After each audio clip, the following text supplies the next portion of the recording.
started with nothing in humble beginnings. They wanna fuck with me now cause I'm winning. Chasing this chicken cause I'm on a mission. I'm known for get money and standing on business. Chasing this chicken, I ran up a ticket. Chasing this chicken, I ran up a ticket. Chasing this chicken, I ran up a ticket. Keep that shit coming, they know how we living. Come from the struggle, got lost in the hustle. Straight out the mud, no, I compliment couples. Chasing big bills just to keep this shit subtle. You ain't on my team if you wasn't in the huddle. Chasing this chicken, I ran up a ticket. Chasing this chicken, I ran up a ticket. Chasing this chicken, I ran up a ticket. Keep that shit coming, they know that I'm with it. I fit the description, I'm the definition. I'm what they prescribe like she seen a physician. She wanna ride cause she seen how we getting it. Big old booty, she my passenger princess. She like to argue, she don't like to listen. She bougie and toxic, she fine and she picky. Pretty and sedity, she get recognition. Matching nails and toes, man, she always French tip 'em. Parking lot pimping when we in the city. Don't ask her about twine, she twerk on the engine. She eat the dick in the car cause it's tennis. She pay me attention like she get commission. Pimpin' CEO, so I give her the business. She ride on the dick like she doing some fitness. She make the dick disappear like she magician. She like to swallow, man, she love when I finish. Having motion, man, you know I got plenty. Bitches choosing cause they know that I'm winning. See some thousands, now I'm after some millions. So all my houses come with chandelier ceilings.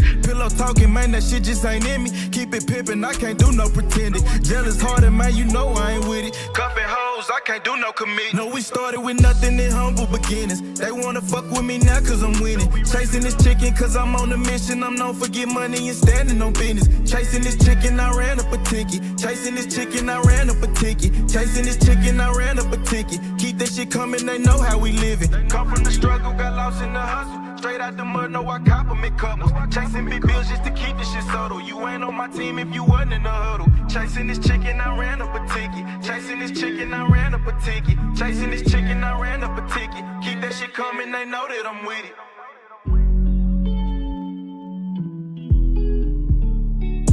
Oh man, double tap the screen, shut alive. What we doing tonight, chat?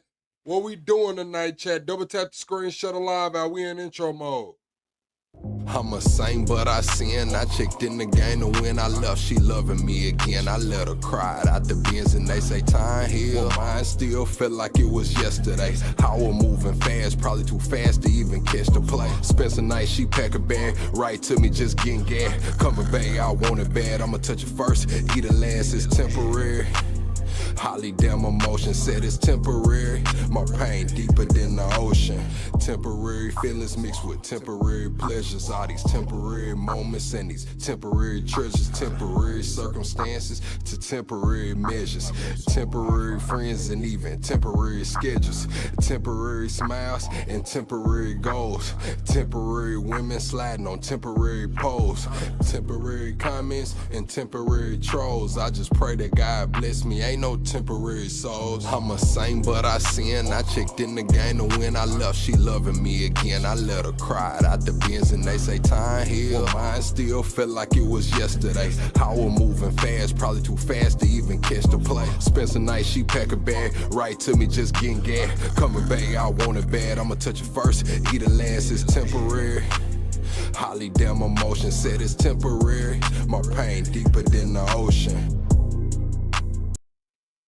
Oh man, double tap the screen, shut alive. What we doing tonight, chat?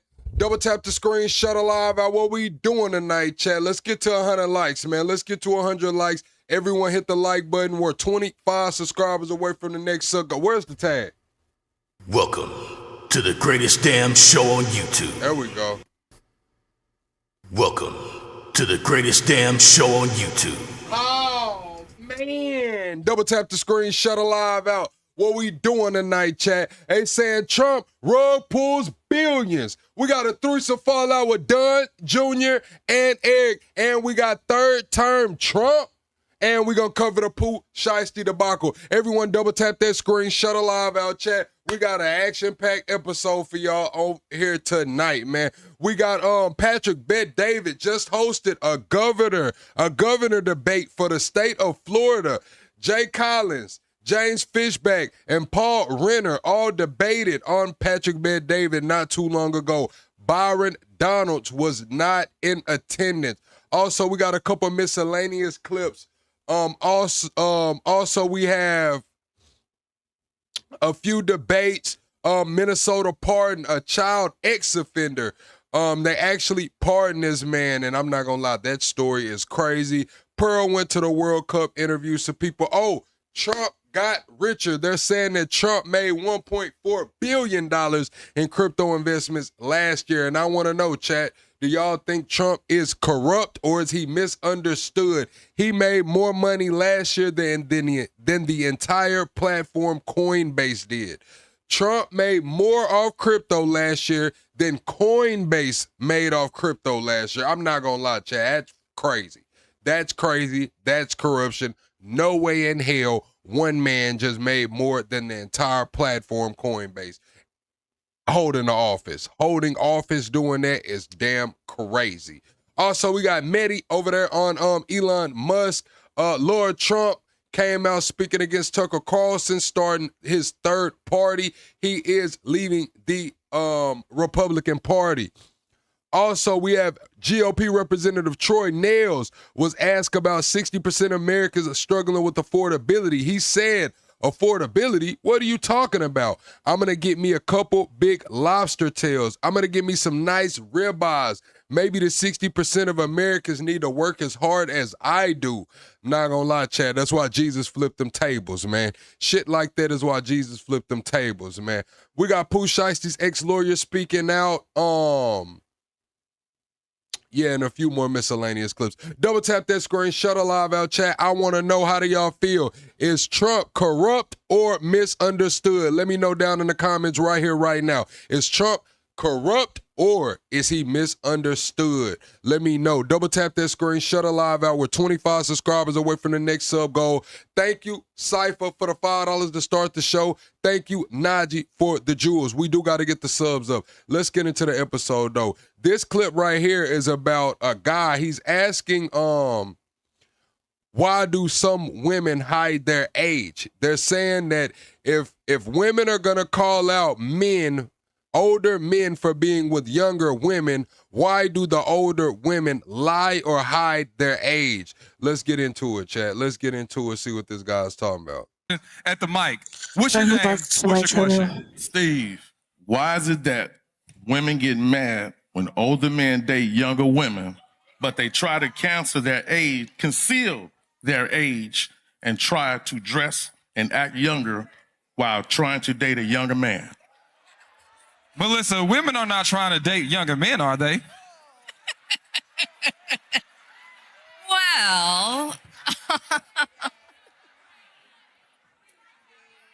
yes, they are. Yes, women are trying to date younger men, and that's crazy to me because for the longest, the narrative has been that men go get with younger women, they leave their wife, go get with a younger woman. I guess women got tired of that shit or the times changed. I'm going to tell y'all what changed. I can point to the exact moment times changed.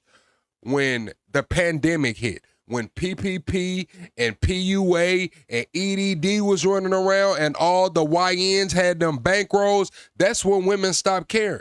That's when women stopped caring about messing with younger men. I'm just going to be honest with you. When the PPP, PUA, and EDD came out and the YNs was out here flexing stacks of money, the older women didn't give a damn no more. They didn't give a damn no more. That gave them the reason. I can point to the exact time period.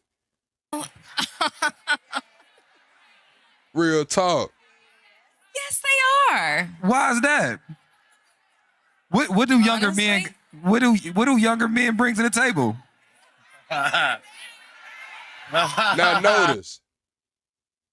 Damn, chat. I'm finna have to pull it back up. Hold on. Now notice what he said. What do younger men bring to the table? Now, what did I just say before he asked that question? Women stopped caring about messing with younger men and started messing with younger men around PPP, PUA, and EDD. That's what they had to bring to the table. They had some damn money and they was ready to spend it. Hold on, man. Let me get us back to the video. They had some damn money and was ready to spend it. Real talk. At the mic, what's your name? What's your question? Steve, why is it that women get mad when older men date younger women, but they try to cancel their age, conceal their age, and try to dress and act younger while trying to date a younger man? Melissa, women are not trying to date younger men, are they? Well, See, no, Jason, that is true. Women were messing with younger men, sneaking and geeking with younger men before that. But older women started coming all the way out with younger men around the PPP times. They didn't care anymore. YNs was having bankrolls off that PPP, that PUA, and that EDD shit. And the older women stopped hiding them. They started popping out with the YNs. They stopped hiding them. It was over with. Yes, they are. Why is that?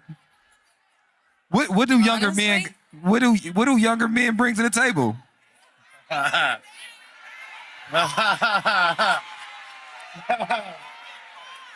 They bring a fabulous personality and a great sense of humor. I bet you they do. Really good.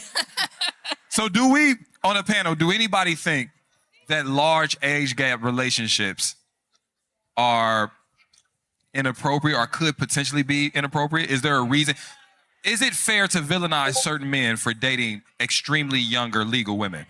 Yes. I think that there's a manipulation aspect to it that's not really admitted to. Because you got to ask yourself, if you...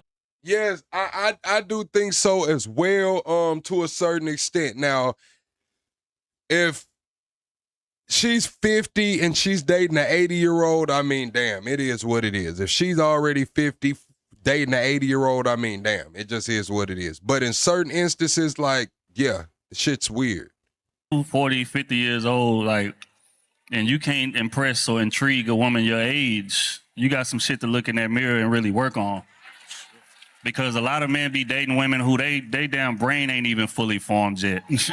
You understand? She don't even know who she are. She don't know where she going or whatever the case may be. And a lot of men take advantage of that because I know your ass gullible as hell. And I can tell you whatever because I done lived, I got experience. You don't. And a lot of times when that dynamic is how it is, you're leaning on me to teach you.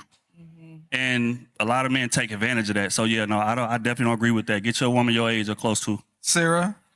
Ooh, I'm the opposite, and I think I'm probably about to get in trouble. But I think that a lot of middle-aged women come with much more baggage than younger women. And I think that we as women, when we're in our late 20s, in our 30s, in our 40s, in our 50s, if we're excited. So she's taking the approach of you can't teach an old dog new tricks. She's taking the approach of you can't teach an old dog new tricks. Let's hear her out.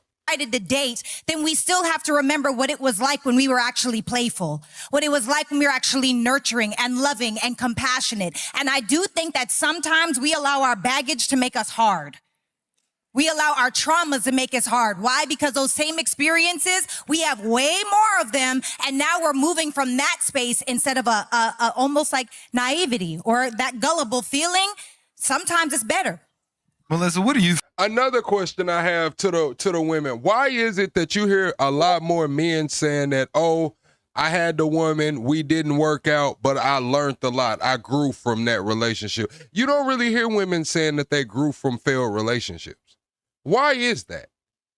If you didn't grow from all of these failed relationships, why the fuck would I want to deal with you? At least men can say, hey, yeah, I was fucked up. I grew from it. You know, I'm a better person. Women always say, no, he was just a piece of shit. I ask women these questions on when I'm on the other platforms on panels. I ask women like, hey, what did you take from the relationship where you could get better? And 80% of these women say nothing. I said, so there was nothing you could have done better. Nothing. Not one thing. No, I did everything. You a motherfucking liar. You're a liar. think? Is it baggage or is it experience? It's both. I don't know. I feel like that was a real generalization about older women and the reasons why men their age choose younger women. I'm just thinking about my younger self. I didn't know shit, okay? I would have been very easy to manipulate. Me at this age, I've been around the block a few times, but I am definitely a better person for the experience. Lala said because women mature 7 years faster. I can't fucking tell, Lala. I can't tell. I think that shit stopped. They stopped the clock on that shit. I can't tell. Shit.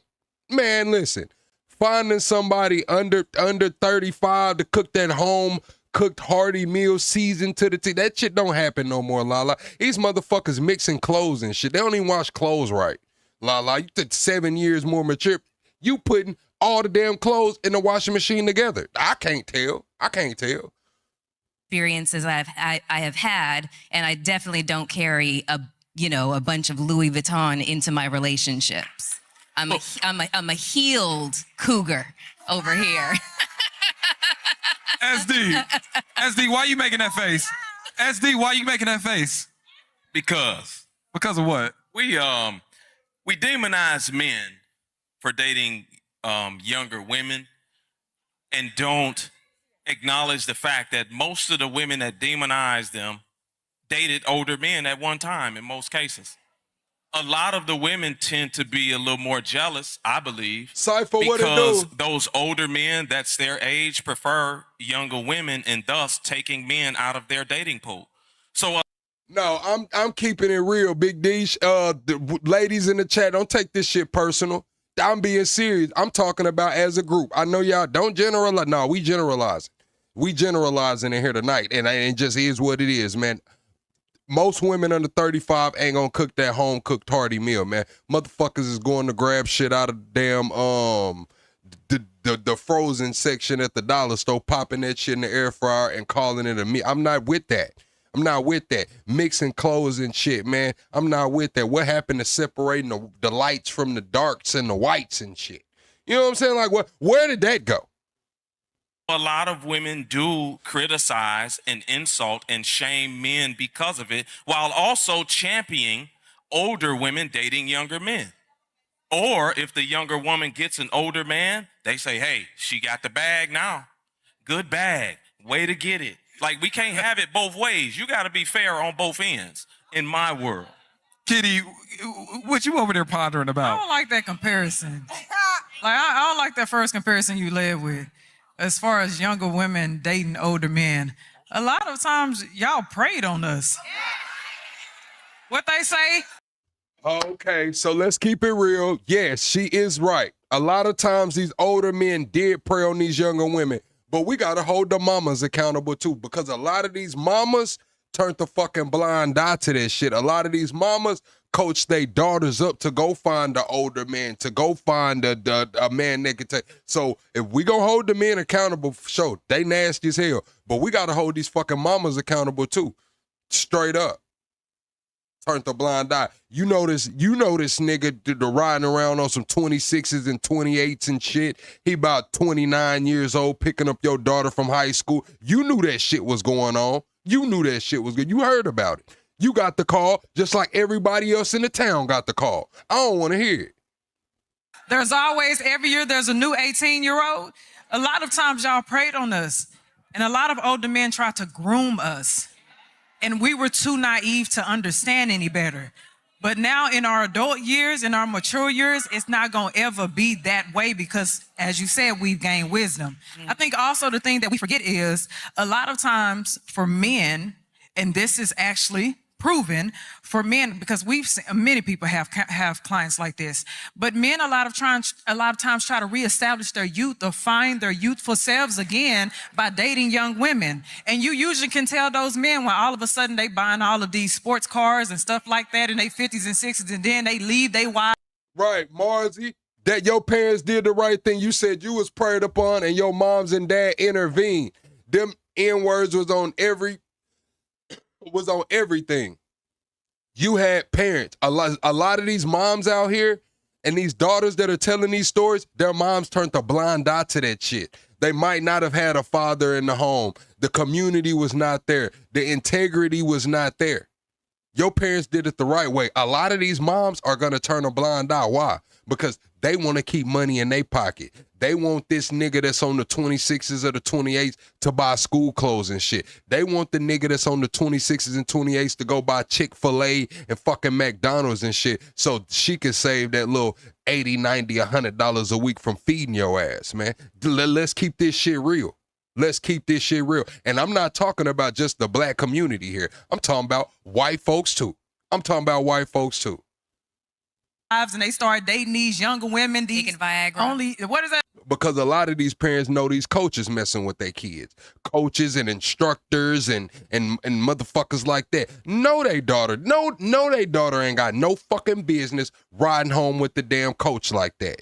Know the coach is a little pervy, always looking at ass and shit. Will still put they damn 16, 17-year-old in the car and in the truck and on trips and shit with this man. No, hell no. So fucking accountability. Name that thing, these OF models and stuff and all that stuff. Like, we see that, so we have to acknowledge that too. Now, I'm not on the side of, I do not believe that even older women should be dating men that are 10, 20, 30 something years younger than them. I just don't believe, I think that there is a certain limit when it comes to age. Now, if this person has their stuff together, they're extremely mature, cool. But if you know that the intent is to groom someone because you cannot get someone your age or at your level, then yeah, I'm against that as well. Anybody with a final word? Yeah, I was gonna say, like, it's hypocritical from the male's perspective, and this is why a lot of men that are championing dating women that are very, very, very much younger than them, let their daughter that's 17, 18, bring home a man that's 40.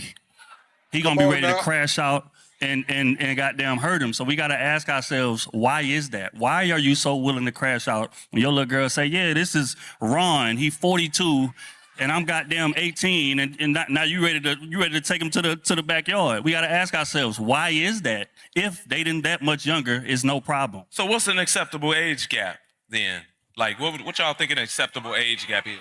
We say 9 years? I'd say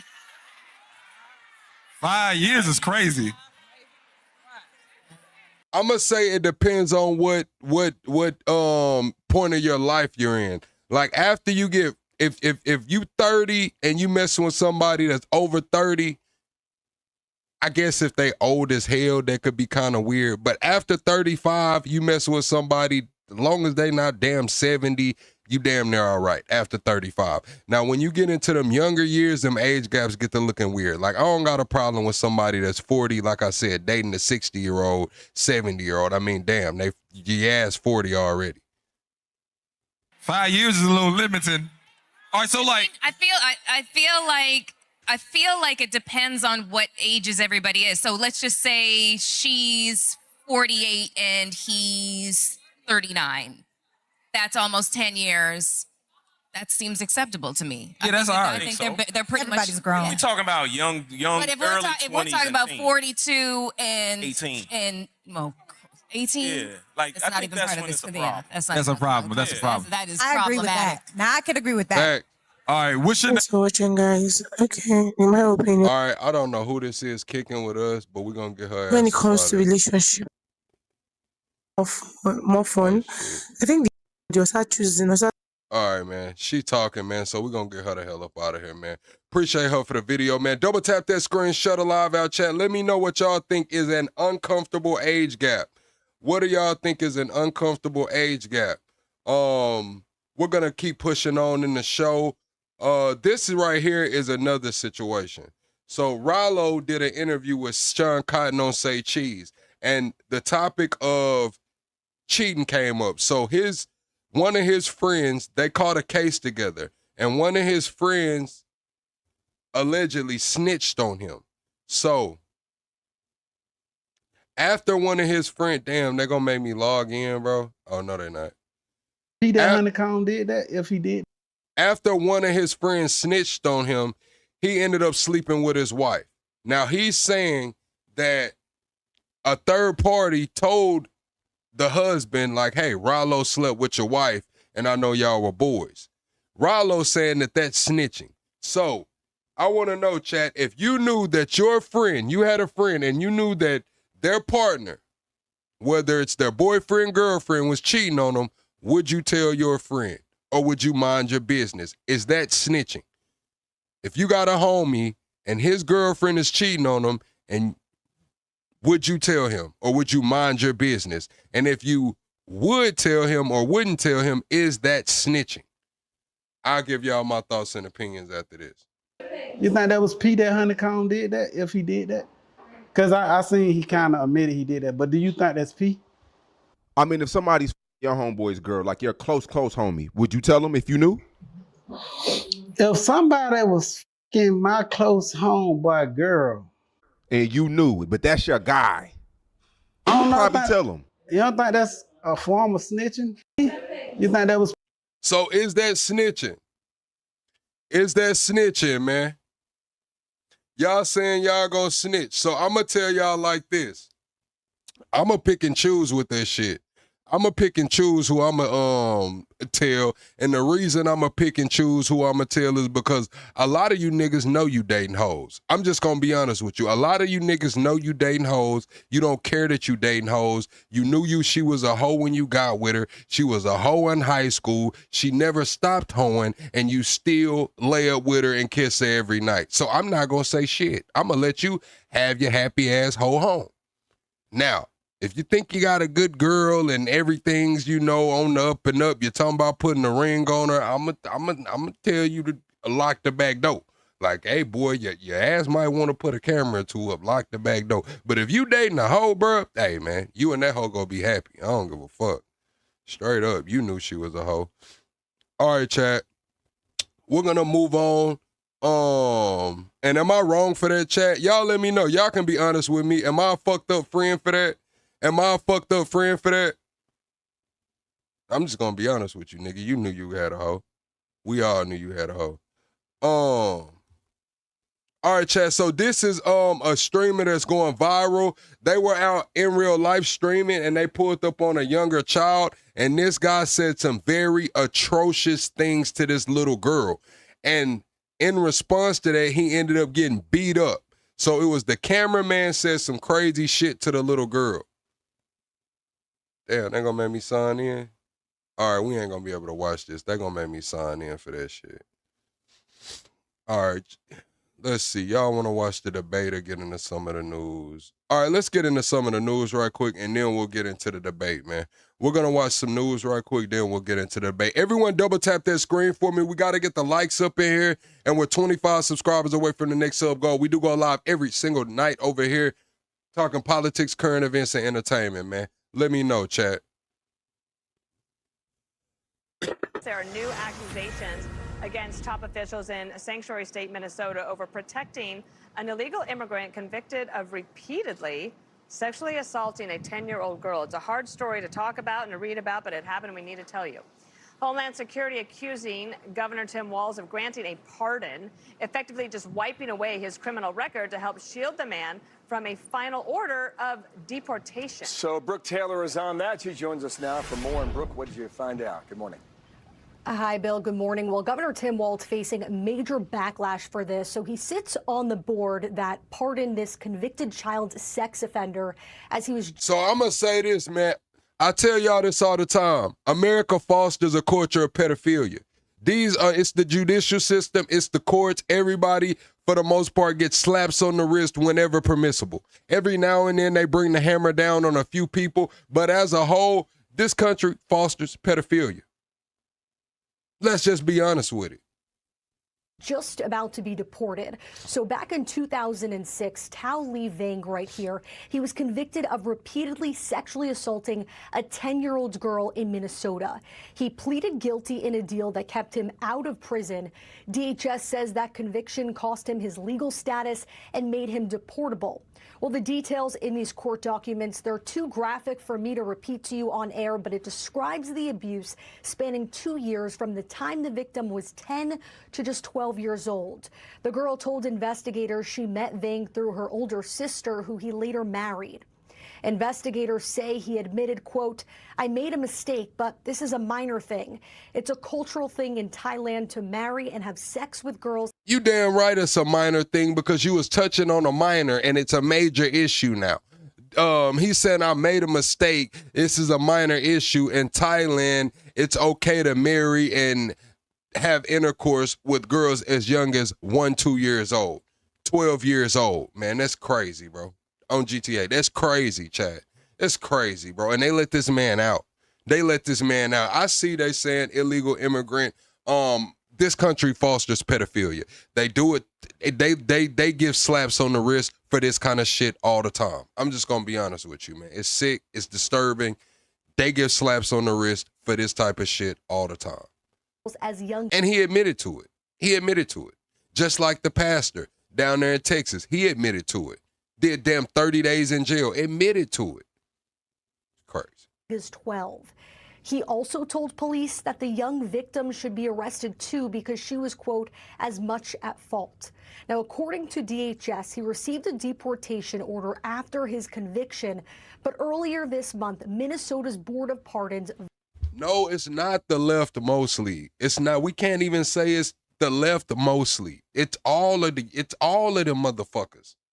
It's all of y'all. How are you gonna say it's the left when you know that you got a fucking uncle that likes little younger girls? You know you got an uncle that when y'all are out fishing on the boat and shit, going into the feed store and the damn bait store and shit, he's looking at the little girl that's 16, 17, talking about he'd like a pet. You fish with him. You hunt with him. You play bad. You watch football with him on Sundays. What are you talking about? It's mostly the left. No, it's all of that. It's both sides. They'll cut it out. Voted to pardon him. Federal officials say this wipes away his conviction that made him removable and now could help him fight deportation. So the 3-member board includes Governor Tim Walz, Minnesota Attorney General Keith Ellison, and Chief Justice Natalie Hudson. DHS blasted the decision, saying in part, Governor Tim Walz's decision to pardon an illegal alien, convicted child rapist, so he can remain in our country.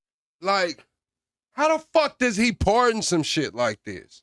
What do you mean we not getting the whole story? I don't give a whatever happened. He admitted to messing with the girl that was 12 years old. He shouldn't get a fucking pardon. I don't give a damn what the circumstances were. I don't care if he knew, didn't know, had a moral compass, didn't have a moral compass. I don't give a fuck. He shouldn't get a pardon. The fuck are we talking about here? Why is this shit even on the table?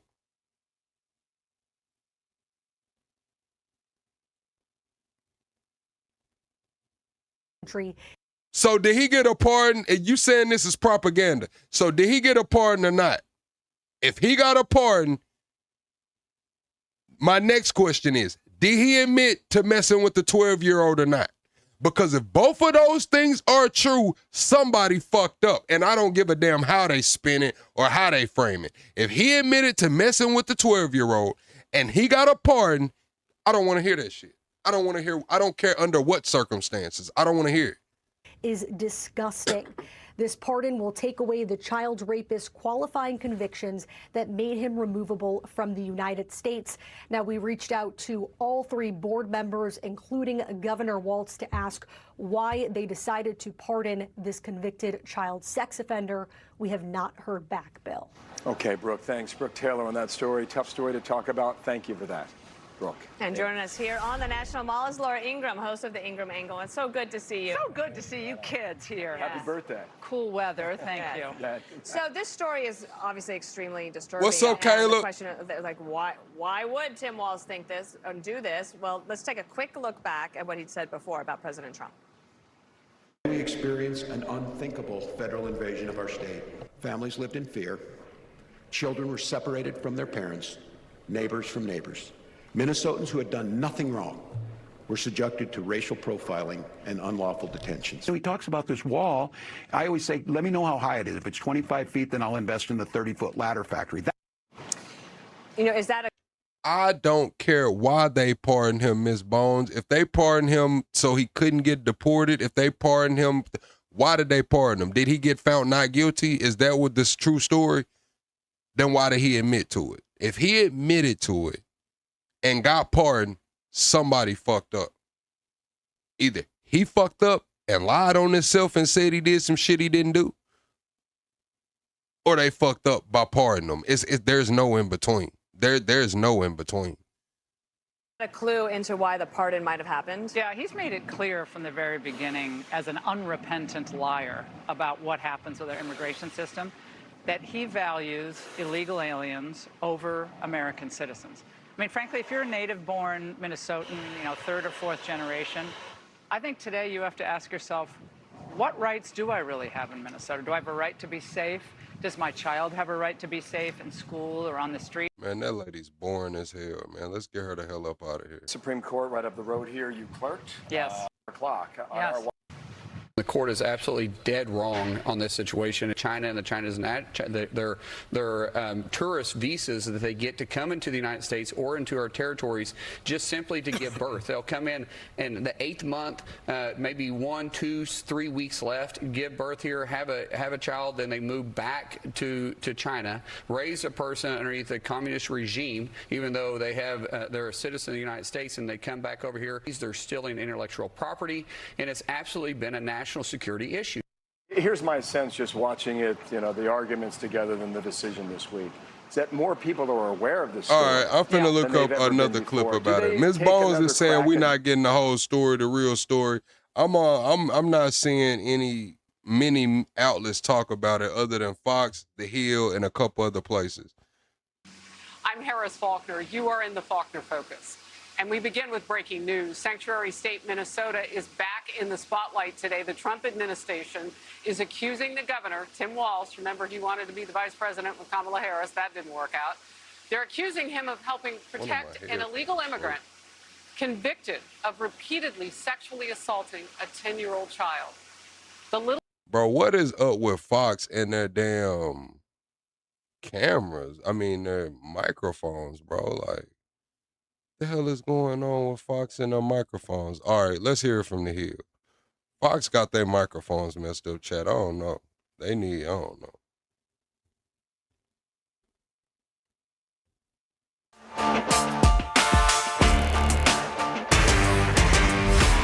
Minnesota Governor Tim Walz is under fire for voting to pardon an illegal migrant convicted of sexually abusing a 10-year-old.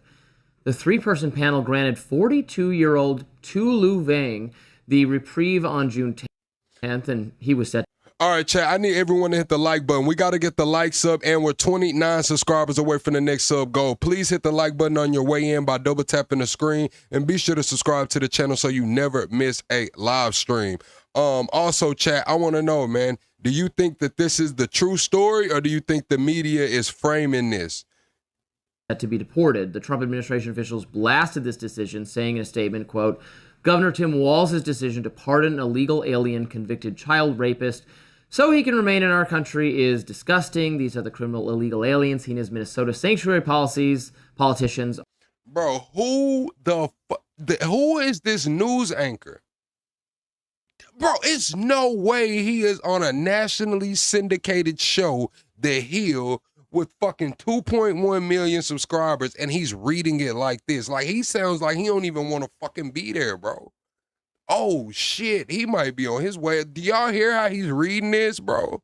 These are the criminal illegal aliens seen as Minnesota sanctuary politicians are protecting. One of the members of the pardon board is Attorney General Keith Ellison, whose office told the New York Times in a statement, quote, the Minnesota Board of Pardons made a unanimous decision to grant Tu Vang this pardon after an exhaustive process, which included a statement of support for the pardon from the victim, a recommendation to grant the pardon from the Clemency Review Commission, and a large number of community support letters. Governor Walz pointed the Times to the victim's letter supporting the pardon as part of the reason for his decision. Vang says he was born in a Thailand refugee camp in 1983, and the U.S. admitted him as a refugee in 1994. Then becoming a permanent resident. So the details here are pretty disgusting. This was sexual abuse of a 10-year-old. Yeah. So he came in illegally, and then he ended up getting permanent status. So Ms. Bones is right. He wasn't illegal at that time, but he did come in as an illegal. So they are kind of framing the narrative of him being illegal after he got granted permanent residence. And it was ongoing, repeated. He was 18 at the time, but it's a 10-year-old. Right. In 2000, so he actually didn't go to prison for this. He made a plea deal, and so I guess he's had like sex offender registry status or something for the last 20 years because this happened in 2000. This was 2005. 2005, 2006. So they tried to deport him then in 2006, but at the time Laos was not accepting we couldn't deport people to Laos. Now we can. Laos has an agreement. So this pardon, I mean, really, he's been on the sex offender registry for 20 years. He didn't go to prison anyway. The pardon is to stop him from being deported. I don't know why we would stop him from being deported. I see why we couldn't deport him to Laos when Laos was saying, no, we're not willing to take him. But now they are. So you probably got to go to Laos, particularly when this is so disgusting. But what his defense at the time was, well, in that part of Asia, in Thailand and Laos, it's culturally acceptable to have sexual contact with such an underage looking person. Well, if that's how you feel, I guess that's the country for you then. We're sending you back. We just read that it was unanimous. What I read is that it was it was 3-2, or it was not unanimous, but some people did abstain from the vote. Anyway, I don't know why you would take this vote. I don't know why you would decide that this is a good idea. Obviously, it's going to generate deservedly furious blowback. The victim, so Tim Wall says he's motivated by the victim saying that she no longer, or that she supports the pardon or something. He already evaded prison time and has been on the sex offender registry, which is, being on the sex offender registry is actually a more serious punishment than people appreciate, because if you're on it, it's like very difficult to get a job and find housing, and because there's like so many restrictions on where you go and where you can live. I've heard people say that they would you'd rather be in prison and then not on the sex offender registry when you're done and serve a longer prison sentence than not go to prison but be on the sex offender registry, because it makes life so difficult. So he did get a significant punishment, but he's not an American citizen. He's eligible for deportation. The American people obviously want people in this situation deported. Laos is willing to have him deported. So I don't know why that shouldn't happen. What say you, Lindsay? Most pardons are, well, not most of them. A lot of pardons cause a lot of controversy, right? We know this, that a lot of people comb through any pardons. We talk about the fraud pardons. It makes no sense based on policy. But specifically when you talk about Tim Walz and how he... All right, Chad, that's enough of that. We see what's going on, man. We got this story from 2 different sources. Our president is getting richer while America is struggling. That is the story that is relevant to bring to your attention. Oh, so was it today? Yeah, Don Trump was up there today. I tell y'all, they need to cut Trump's speaking time. Did they let him get up there and just rant for like 2 hours, man? They need to keep that shit to like a 15, 17-minute max. They need Caroline Leavitt to get back in the fucking White House so she can hold these press conferences. They need to stop letting Trump get up there and just talk. An hour into his damn speech today, he was talking about giving himself a damn medal, a military medal, and he was like, well, yeah, I could give him to my son. I give him to my sons, and then we just have a threesome, or we be a threesome, or some shit like that, man. I don't know. We'll watch it later on, but they need to take the damn mic from Trump. At that 15-minute mark, they need to start heading to the podium. About 17 minutes in, man, they just need to cut that shit, man. Trump, they can't let Trump talk for no hour, 2 hours no more, man. Attention. On this Wednesday evening, welcome to the latest edition of Straight Shooter with yours truly, Stephen A., coming at you as I love to do every Wednesday night over the airwaves of Sirius XM POTUS Radio, channel 124. The number to call up as always is 866-96-POTUS, 866-96-POTUS. That's 866-967-6887. That's the theme. That's the theme. Believe it or not, contrary to what some of you gripers will say, everything is not negative about Donald Trump, because I've got some positive things to say, believe it or not, about a couple of things involving him on this show tonight. But that ain't going to be one of them. Not with the money that he's making. All over the news, what we've been hearing over the last 24 hours is that President Donald Trump has taken in nearly $1.2 billion from his crypto business alone. That is what everybody is saying. Trump made more than Coinbase, Chad. Trump made more than Coinbase. He made more than Gemini. He made more than Crypto.com. He made more than all of that shit, bro. It's crazy. Nearly $1.2 billion from his crypto business alone. That's what you're hearing. And when you take into account the rest of the money that he has made, according to Forbes magazine, the president of the United States has elevated his net worth to over $6 billion.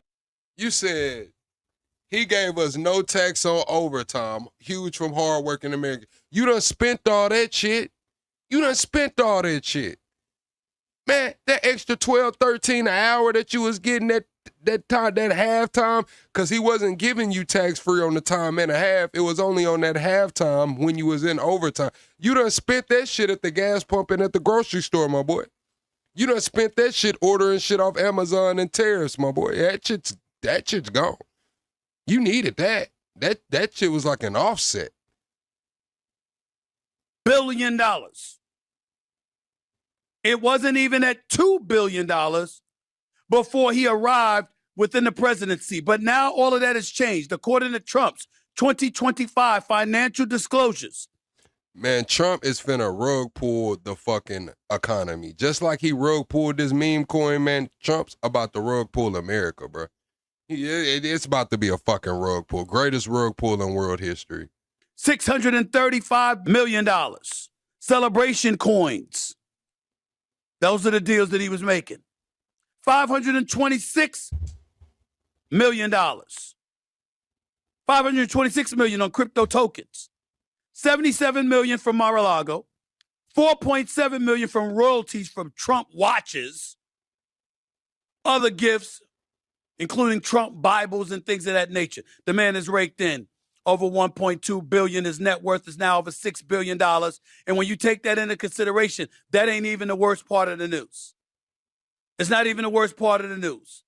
As we dissect what has transpired, as we look at some of the things that he has done, he played the crypto game while making the rules. You got to remember, it was after. Bro, I'm not gonna lie, bro. If the Democrats win in November, bro, they're about to try to impeach Trump like 100 times, bro, for like 100 different things, bro. You don't think the Democrats are about to try to impeach Trump for this shit? They're going to try to impeach him for this. They're going to try to impeach him for Maduro. They're going to try to impeach him for damn near everything, bro. Oh, my God. Returning to office, Trump reversed the Biden administration's tough stance on the crypto industry, with new rules saying, quote, he wants the USA to be crypto capital of the world. That's what he said. He's been a serious player in the market, where he's also a rule maker. So you're tipping the scales. You can call it any way you want to. The $1.2 billion with the crypto business. Documents revealed, including hundreds of millions from sales of souvenir-type coins stamped with his face on it. Got to remember, he's had his own brand cologne. Investments to real estate and royalties. No crime there. His enterprise has made an additional $622 million, but that was before he returned to the presidency. Previous U.S. presidents made public efforts to show they would not personally profit from business during their time in office. Trump, basically in his second term, has put his sons in charge of his businesses. He's bought stock in a whole bunch of stuff. Personal stakes in hundreds of companies, big tech in Silicon Valley, Papa John's Pizza, Netflix, and even Victoria's Secrets. It was during a Tuesday disclosure spanning 927 pages that revealed he's actively buying stocks. And the U.S. Office of Government Ethics names all of them. The document was publicly released due to a 1978 law, just for those of you who don't know, that requires presidents and vice presidents to disclose their income, assets, and financial interest. Bro, I'm going to be honest with you. To all of y'all that say Trump's a businessman and he just like, bro, cut it out. Cut it out. We're talking about $1.2 billion in rug pulls here. Fortune 500 CEOs, companies are losing revenue, let alone making $1.2 billion off a rug pull. I don't want to hear it. Don't give me that shit. Don't give me that.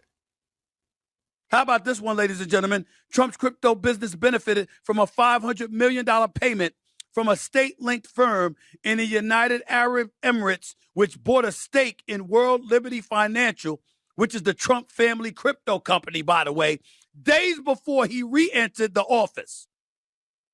Remember, the UAE has a complicated diplomatic relationship with the United States, including on sensitive issues such as Israel, Palestine, and Iran. Well, we collabed with Israel with the whole Gaza matter. See, that's the thing. You said 527 businesses worldwide Trump has. You say it's not a good businessman. I said don't give me that good businessman shit because this $1.2 billion came from a fucking rug pull. That's what I'm talking about. And if you're just you want to be ignorant and not even think about it, be fucking ignorant. A great businessman don't need $1.2 billion in fucking rug pulls here. Like, let's be real. He made more money off rug pulls than the entire company Coinbase brought in off of fucking processing fees and shit and transaction fees. He made more off rug pulls than the entire crypto platform, the OG to the game, Coinbase did. Oh, talk about Gemini, talk about crypto.com and fucking Uphold. He blew them out of the water. Coinbase was the only one in the fucking running.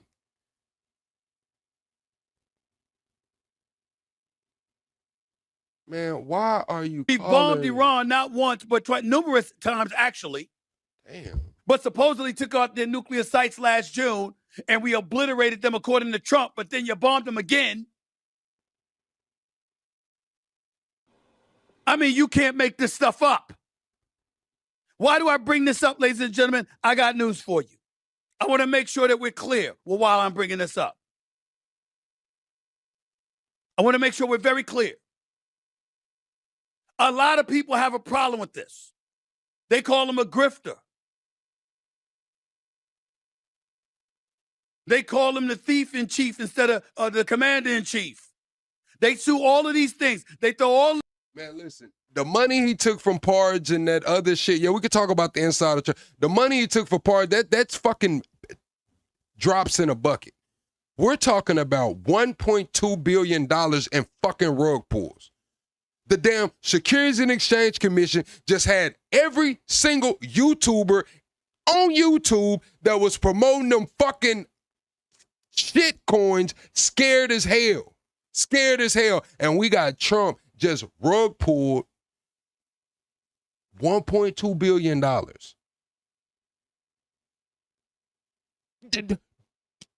Did we forget about fucking Sam Bankman-Fried? What was his shit? Like $8 billion, he commingled funds, mismanaged funds, rug pulled, Terra Luna, and FTX coin and shit. Sam Bankman-Fried was sitting next to Diddy for this shit.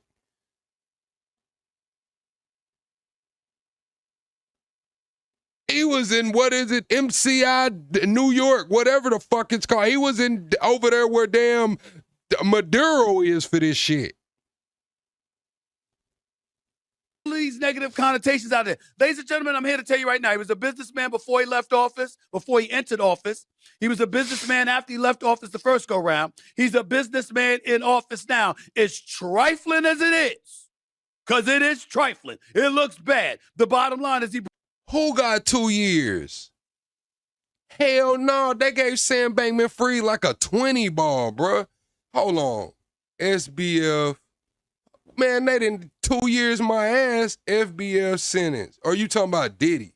Man, I'm talking about Sam Bankman-Fried. Man, they gave Sam Bankman-Fried 25 years in the feds. 25 years in the fucking feds. broke no laws that we know of at this particular moment in time. My issue with him is not the money he's made. My issue is with the money he's costing the American people. You don't have $2 billion to spend over a month to take care of TSA workers so they don't have to work without a check for 30 days, struggling to eat, to make ends meet, to feed their family. Yeah, that's what I'm saying, Ms. Bones. The amount of fraud that was pardon equal $2 billion, but he didn't make $2 billion from pardons. Allegedly, he's selling pardons for $6 million is the latest figure. I remember Kodak tweeted and said he had $1 million for a pardon. Allegedly, he got his pardon for $2 million. And then I seen Trump said for the 250th year of America, he's thinking about pardoning 250 people, and they said that would be about $6 million a piece. So maybe if that goes through, he would bring in that kind of money. But so far, that's just, hearsay. But you got money suddenly to finance a war that's costing you $2 billion a day. Somehow, some way, while this war in Iran has cost us over $30 billion, if not more, that might be a light number. Your cronies are profiting. Your sons are profiting. Your family's profiting. You're profiting, but the American people are struggling. That's my issue with Donald Trump. That's my issue with him. What happened to the dude that was going to make it better for us? What happened to the dude that was thinking about the American people in ways that the... So this is the thing. He pardoned those people, Ms. Bones, but the money was already stolen. The money was already stolen through the Medicare fraud, Medicaid fraud. That was tax dollars, honestly, with a lot of that shit that was stolen. It was tax dollars that they were doing it with. So it's our American citizens' money. But those people that got charged with that were going to have to pay restitution. So that restitution was going to be paid out over the rest of their life. They would have fought it, said they didn't have money. So that restitution probably would have never been paid anyway. Yeah, he did pardon $2 billion worth of money, but to say it came directly out of the patient's pocket is a little crazy. It came out of the taxpayer's pocket, but yeah, it came out of the taxpayer's pocket, not directly from those patients. Biden administration and the liberals and the Democrats and the progressives never do. What happened to that dude?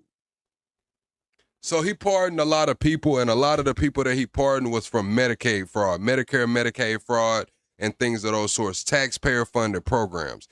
These people had ran up a bag off of these stealing from these taxpayer-funded programs that were supposed to be going to help the elderly and the people dealing with health problems. They stole the money. Trump pardoned them. So now they don't have to pay the money back. I'm saying they weren't going to pay the money back anyway because it was going to have to be paid back in the form of restitution after they got out of prison. After they got out of prison and paying restitution, they would have never recovered that money.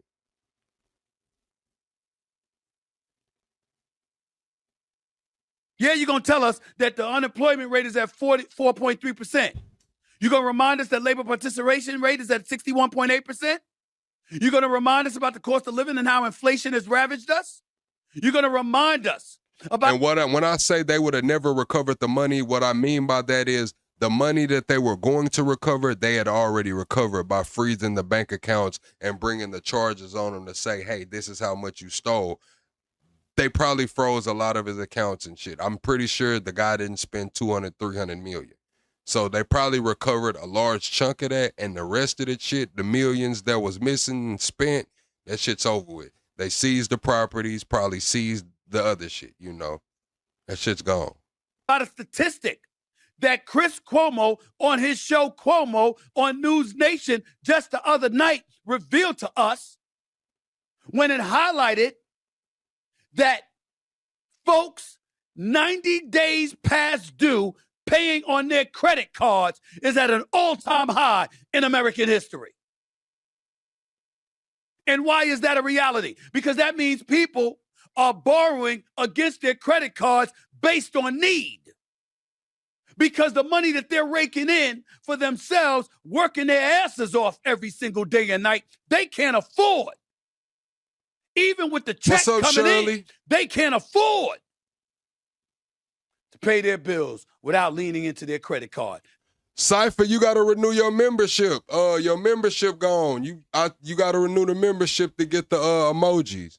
Thereby building more debt. With the interest rate being sky high. With them remaining in debt for the rest of their lives. and possibly not going to be able to pay it. Oh, chat, hit the like button on your way in. Double tap the screen. That's how you support the channel for free. Also, I have been uploading members only videos. I have I set up a Claude assistant to edit my videos. So we got a video editor now. I got 2 agents working together editing the videos. So I'm gonna put out a lot more videos. They'll be members only first. They'll be members first. So the members will see them first. Then maybe the next day or a couple days, it'll be released to everybody. In the morning, I got a video about Matt Walsh and what the fuck he said about Emmett Till. It's gonna premiere at like 6 in the morning, so y'all be on the lookout for that. I also got a video talking about the Pooh Shiesty situation coming out tomorrow as well. Y'all be on the lookout for those videos. Meanwhile, that's when you're profiting off of this. Oh, and Carlos, that's the reason I need those hard drives. I need those hard drives because I got my agents set up as video editors and I need processing power. I want to hear from Trump supporters on this one. 866-967-6887. That's 866-96-POTUS. Don't hide now. Don't be a scared ass now. Where you at? Where you at? See, this is the kind of stuff that I'm talking about right here and now. Yeah, Ram. I want to emphasize, you're a Republican. You're a member of the GOP. You're somebody that's focused on the economy. I ain't got no problems with you. You somebody that wanted our border closed because Biden left the border open. I ain't got no problem with you. As far as I'm concerned, the liberals and Democrats need to shut the hell up on that issue. When Obama deported 3.1 million people, you ain't say anything. You had networks doing features on ICE. Suddenly, they the bad guys. They're the scourges of the earth. When you had them deporting over 3.1 million people when Obama was in office, shut the hell up. I don't want to hear from you. You're a GOP or you're a Republican and you got issues with immigration, I ain't got no problem with you. I might be pro-choice, but you pro-life, that's your prerogative. I ain't got no problem with you. You about safety in the streets? You about prioritizing national security? I ain't got no problem with you. There's plenty of Republicans I listen to and don't mind listening to and don't mind vibing with. Trump's ass is another matter entirely. You see, you know what makes it so bad about Donald Trump? You're bringing in billions for yourself and your family and your cronies. Man, you 80. You already set for life. And your family's set for generations. You can't just be decent and not come across so flagrantly as a grifter, the grifter in chief. You can't be better than that. You can't make sure that the interests of the American people. Man, Trump about to rug pull this motherfucker and gonna look at everybody in the face like this.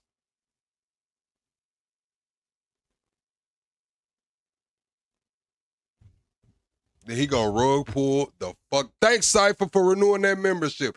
He's about to rug pull the world and he's gonna hit. And nobody's gonna do shit about it, man. This shit is crazy, bro. People are prioritized over yourself. You're a billionaire, sir. You don't have anything to worry about. Your sons don't have anything to worry about. Your grandchildren don't have anything to worry about. Your cronies don't have anything to worry about. You can't do the right thing by the American people.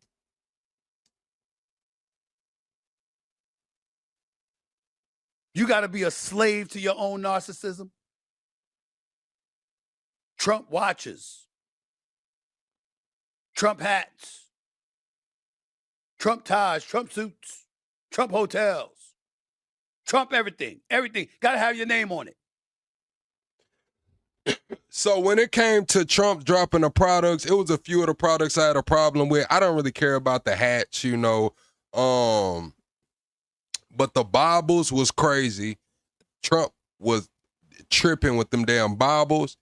He was also tripping with the cell phones. Now, Trump accounts, I don't think Trump accounts are bad. I think Trump accounts could potentially be a good thing. The hats, I don't have a problem with. The crypto rug pull crazy. Shouldn't have done that shit. But yeah, everything I don't have a problem with, but the things I do have a problem with is like, what the fuck are you doing, Trump? People got to go to court to keep you from putting your name on everything.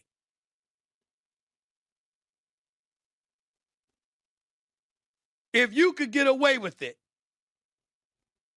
and Union Station was some rat-infested spot with mice poop all over the place, you'd want to put your name on that too. Is there no end in sight? I'm just asking. I'm just asking. Everybody sit up there and talk about, I'm going off. I'm anti-Trump. Well, why ain't you? The way he acted. I've been as fair-minded as I could possibly be. I've taken heat from all over the place because when there's a salient point to be made in his favor, I'll do it. But this brother is next level trifling with some of the stuff that we see. Have you no shame? None? None? That's all I'm asking. 866-96-POTUS, that's 866-967-6887. We're listening live to Straight Shooter with yours truly, Stephen A. You said y'all just jealous of what? That we can actually go to fucking jail for something? Shit, if y'all looked on the fucking TV tomorrow and y'all seen Plug just rug pulled his community for $1.2 billion, y'all would be screaming the high heavens for me to go to jail.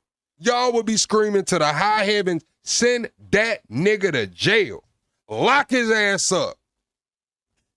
It's just ridiculous. And it's hard to take. It's hard to watch. Trump should have some explaining to do. He's not averse to opening his mouth. Listen to what he had to say. And you not me, though. You talking about I'm not Trump, though. You not me, though. So don't type in all caps in my chat no more. You won't say a motherfucking thing in here. Just like, oh, you thought I was playing? I told you not to type in all caps. Now you got to sit and watch this shit for 5 minutes. I told you. Just like you said I'm not Trump, though, you not Plug, though. So don't come in this bitch typing in all caps. That's for everybody. He is speaking on the issue right now. Listen to President Donald Trump. Your financial disclosure shows you had a very lucrative year last year. What message does this send to average Americans? Well, I don't get involved in my personal. We have funds that run my money. But you are benefiting. Well, I've made a lot of money before I became president, and they invest my money, and I don't talk to them. I don't even speak to them. So I have many people, I don't know what they call it, closed accounts or something. You put your money in, and that's it. I don't talk to them. They're big institutions. Oh, you said, Lord, you're not shit. Block me for good with your weak ass. So you went and got another account to show me how much you really love me to ask me to block you. Okay. Everybody tell Turk687 have a good night. He'll be back over here never because he does not play well with others. He asked me to remove him from the club, so we will be sure to remove his pass. He will no longer have a summer pass. Summer's not even halfway over. I don't know who he's going to play with, who he's going to have convos with. His mom will be here to get him later on. So everybody tell Turk, have a good night. And they run it. But yeah, I've had a great career. In business, I've had a great career. Concerns about conflict of interest? I don't know if I've had a better career in politics or business, but I had a great career in business. And, you saw the cash. And you report the different things. And what they do is we gave it, I think it's called the blind account, but they take it. And I never speak to any of the people that run the money. Wow. So, you know what, ladies and gentlemen, let's just play. Let's just pretend. Let's just act like we were born at last night instead of at night. Let's just act like that for his edification and his gratification. So, ladies and gentlemen, I have 2 sons. And I'm the president of the United States. And the businesses being run are in my name. And instead of putting it in a blind trust, I put it in their control. Would it suffice for you if I sat there and I said to you, I have nothing to do with it. My sons are running it. I don't know what you're talking about. That's what he basically said.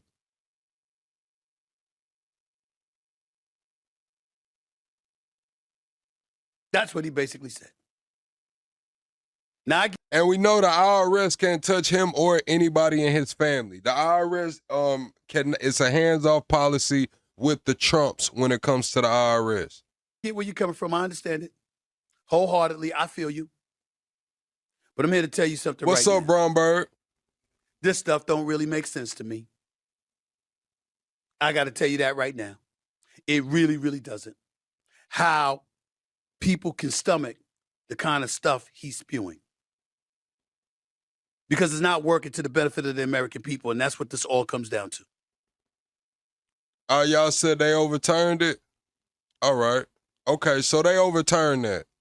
But I will, according to the chat, say this. And I will say this to you right now. With all of this stuff being revealed about him and the money that he is collecting on a personal level for himself, his family, and get it, that's not my issue with him. I don't give a damn how much money Donald Trump makes. It just gotta make sense. Like, I don't care either, but it gotta make sense though. The Trump rug pulling for more money than the entire platform Coinbase brought in don't make sense to me. Hey man, somebody gotta fucking say so. At this point, it's like, damn nigga, like really? Really? You rug pulled this bitch for more money than the entire Coinbase platform made? Like, come on, bro. Like, at this point, it don't even make sense, bro. It don't even make sense. As long as the American people are making more. When our debt continues to climb, when affordability is ravaging us, and this man is still able to get away with what he's getting away with, it's disgusting. But not everything associated with it's like everybody else in the crypto community damn near is sitting on unrealized losses. Everybody else around this bitch sitting on unrealized losses. Trump rug pulls his community for $1.2 billion. Crazy. They said most people who bought crypto, over 50% of the Bitcoin holders are underwater right now. And this man just rug pulled the fucking community for $1.2 billion. Crazy work, bro. That me saying that shit sounds crazy. With him is. Case in point, Supreme Court ruling that came down just yesterday, when a 6-3 decision, the Supreme Court upheld state laws that banned transgender athletes from participating in girls and women's sports. What's up, next? Obviously, as you know, 2 transgender athletes, one in West Virginia and another in Idaho, challenged state laws that prohibited them from participating on women's and girls' sports teams in public schools, arguing that they violate Title IX. The ruling has implications for other states. You said quit hating.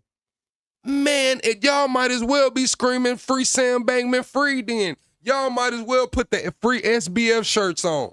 Why the fuck is SBF doing 25 in the feds? If Trump can rug pull his community for $1.2 billion, why the fuck is SBF in the feds? For commingling funds, Terra Luna, FTX coin. Why is Sam Bankman-Fried doing 25 in the fucking feds?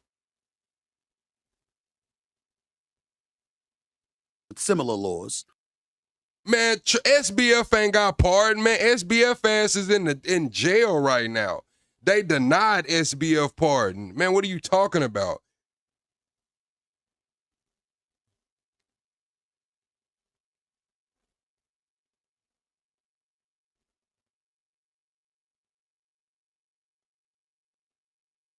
This guy's a piece of shit. That's what Trump said about SBF. Trump said this guy's a piece of shit, man. That pardon is over with, man. It was over with before it started, man. SBF ass got 25 to the fucking face for about that $8 billion rug pull he did commingling funds and shit. But this was clearly considered a win for President Donald Trump. Signed an executive order immediately upon returning to office that transgender males should not be allowed to participate in women's and girls' sports. Ladies and gentlemen, I support that decision. Ain't nobody backing up from it. I'm a live and let live kind of guy. I'm a fiscal conservative and I'm a social liberal. But the Supreme Court's decision yesterday was right on point. This is not about transgender rights. Your civil rights, your civil liberties, absolutely they should remain intact. Nobody should be bothering you. Nobody should be harassing you. Nobody should be inflicting violence upon you. None of those things are apropos. We shouldn't allow that. We shouldn't tolerate that in our society. And we should stand with the transgender community in support of them being left alone as human beings. Right, but y'all see how that shit went though, right? Y'all see that when the Terra Luna FTX fallout happened, what else came out? They said Solana had been faking their transactions. They said all of them transactions that was on Solana's network was fake. Solana fell to the fucking floor, and what happened? The venture capitalists pumped that shit back up. Like, let's be real. Solana's network's not bumping like that. Man, come on, chat. Like, I was here for all of that, man. Everybody act like we forgot about that shit. Nobody forgot about that shit. But not when it comes to competing against girls. If you are biologically born a male, you have no business competing in women's sports against girls. You have no business doing that. Why? Because it's unfair to the girls. They're at a decided disadvantage with any sport that allows or calls for physicality. Even in the... All right, man, he on some, he back to the, I believe the Supreme Court ruling. We finna get on to this Florida debate. James Fishback, Patrick Bet-David hosted a gubernatorial debate between James Fishback and a few other candidates. Byron Donalds was not there. He was not in attendance. Did you ever think you would make it?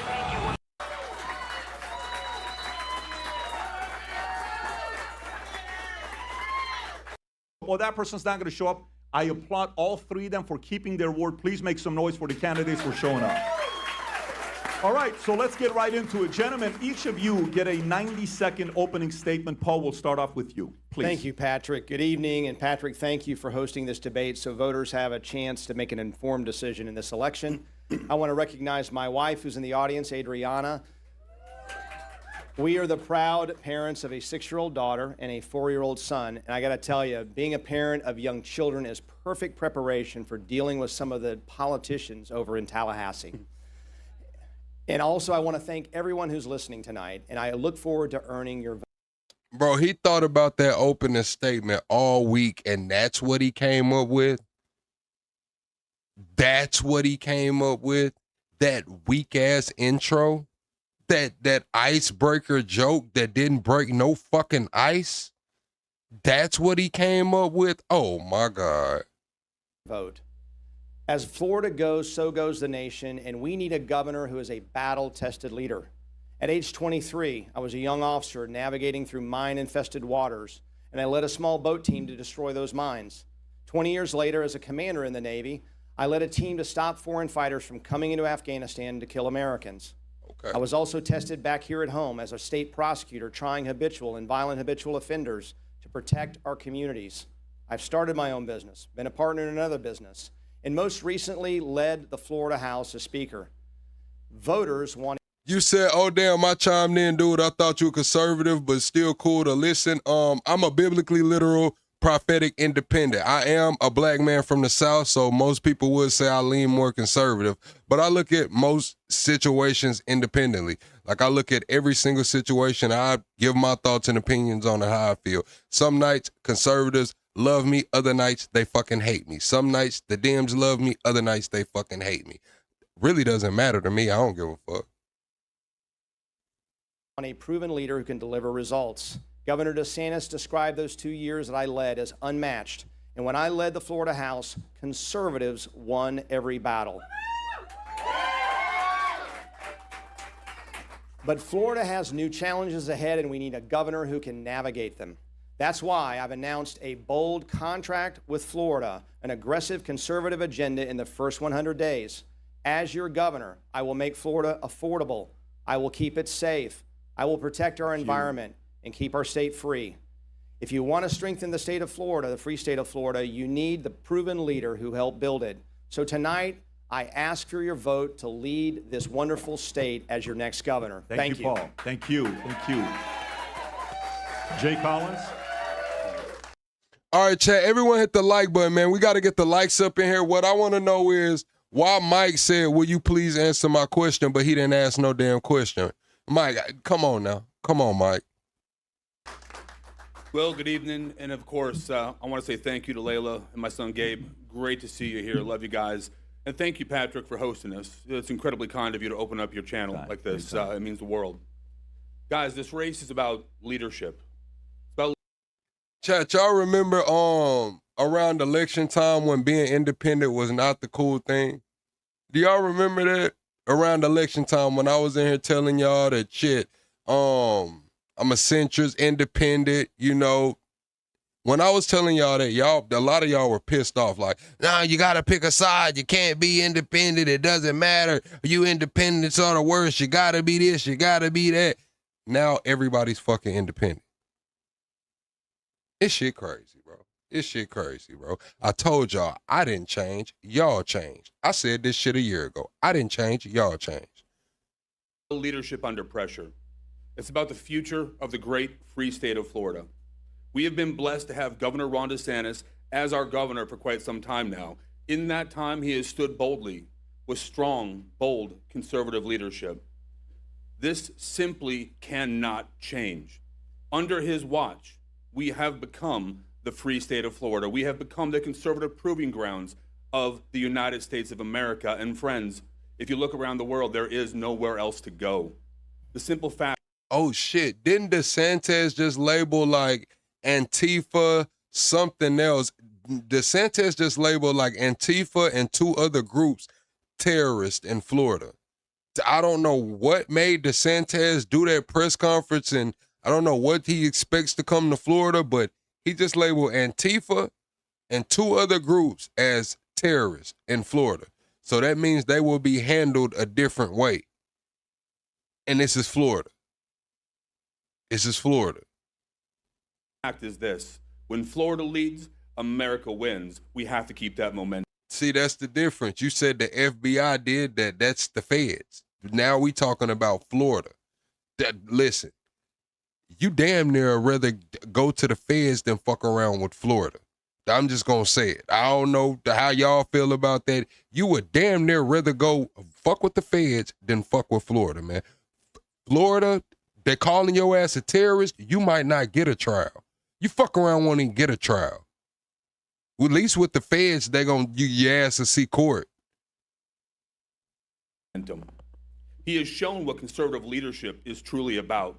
Friends, the next governor has to hold that line. There's no falling back. The left, what do they want to see? They want to see the free state of Florida devolve. They want to see it break down and be soft on crime, soft on DEI, and go back to where we came. That simply cannot happen. You've heard my story. Yes, I was honored to be a Green Beret for many years. You said that Trump's lawsuit against the IRS go through. I don't know. Somebody answers Mike's question in the comments. I don't know about Trump's lawsuit in the IRS, Mike. It's something I'm incredibly proud of. Good night, Joker. Brave men who I served beside and Thanks, I look Shirley. up to this day. Yes, I got shot. Yes, I lost a leg, and yes, I requalified. But the greatest part of all of that is that I kept getting up, fighting, and serving the great Long live state of Florida, Trayvon. the United States of America, because that is what grit, that is what leadership is, and that is what makes this nation what it is. Friends, I cannot be intimidated. I will not be broken. And under my watch, as the next governor of the great state of Florida, the brightest days won't be behind us. They'll be ahead of us. Because this state and this nation are worth fighting for every single day. Thank you, Jay. Thank you. Thank you. And folks, if you're watching this, if you're following the debate and you put in commentary, our team will be watching as well. Follow the hashtag VTDebate on Twitter. Again, VTDebate on Twitter. James Fishback, please. Well, Patrick, thank you so much for hosting this. Thank you to my wife, Valeria, for being here. Jay, thank you for being here. Thank you for your 23 years of service to the United States Army. Thank you, Paul, for being here and your 20 years of service to the United States Navy. To the viewers at home, thank you for tuning in to tonight's important debate. Let me start by getting one thing off my chest. If Ron DeSantis could run for a third term as governor, I would not be in this race because Ron DeSantis is the greatest governor in Florida history.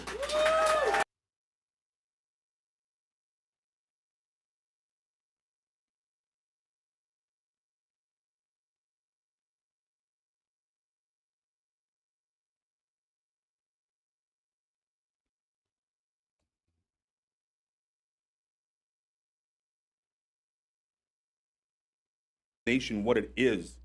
Friends, I cannot be intimidated. I will not be broken. And under my watch as the next governor of the great state of Florida, the brightest days won't be behind us. They'll be ahead of us because this state and this nation are worth fighting for every single day. Thank you, Jay. Thank you.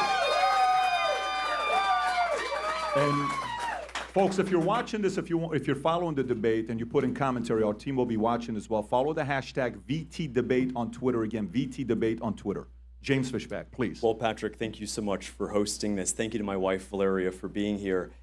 Jay, thank you for being here. Thank you for your 23 years of service to the United States Army. Thank you, Paul, for being here and your 20 years of service to the United States Navy. To the That's enough. Right there. Just stop there, James Fishback. Right there, you got it. You got the best opening statement. Like, you got it. You got the best opening statement right there. Now, why the fuck did you think it was a good idea to grab Ron DeSantis by the balls in hopes that he carries you to this damn nomination, man? Let his nuts go, man. Damn. Do you have two legs, my boy? Can you stand alone? Can you walk the path, man? What the fuck is he talking about? viewers at home, thank you for tuning in to tonight's important debate. Let me start by getting one thing off my chest. If Ron DeSantis could run for a third term as governor, I would not be in this race because Ron DeSantis is the greatest governor in Florida history.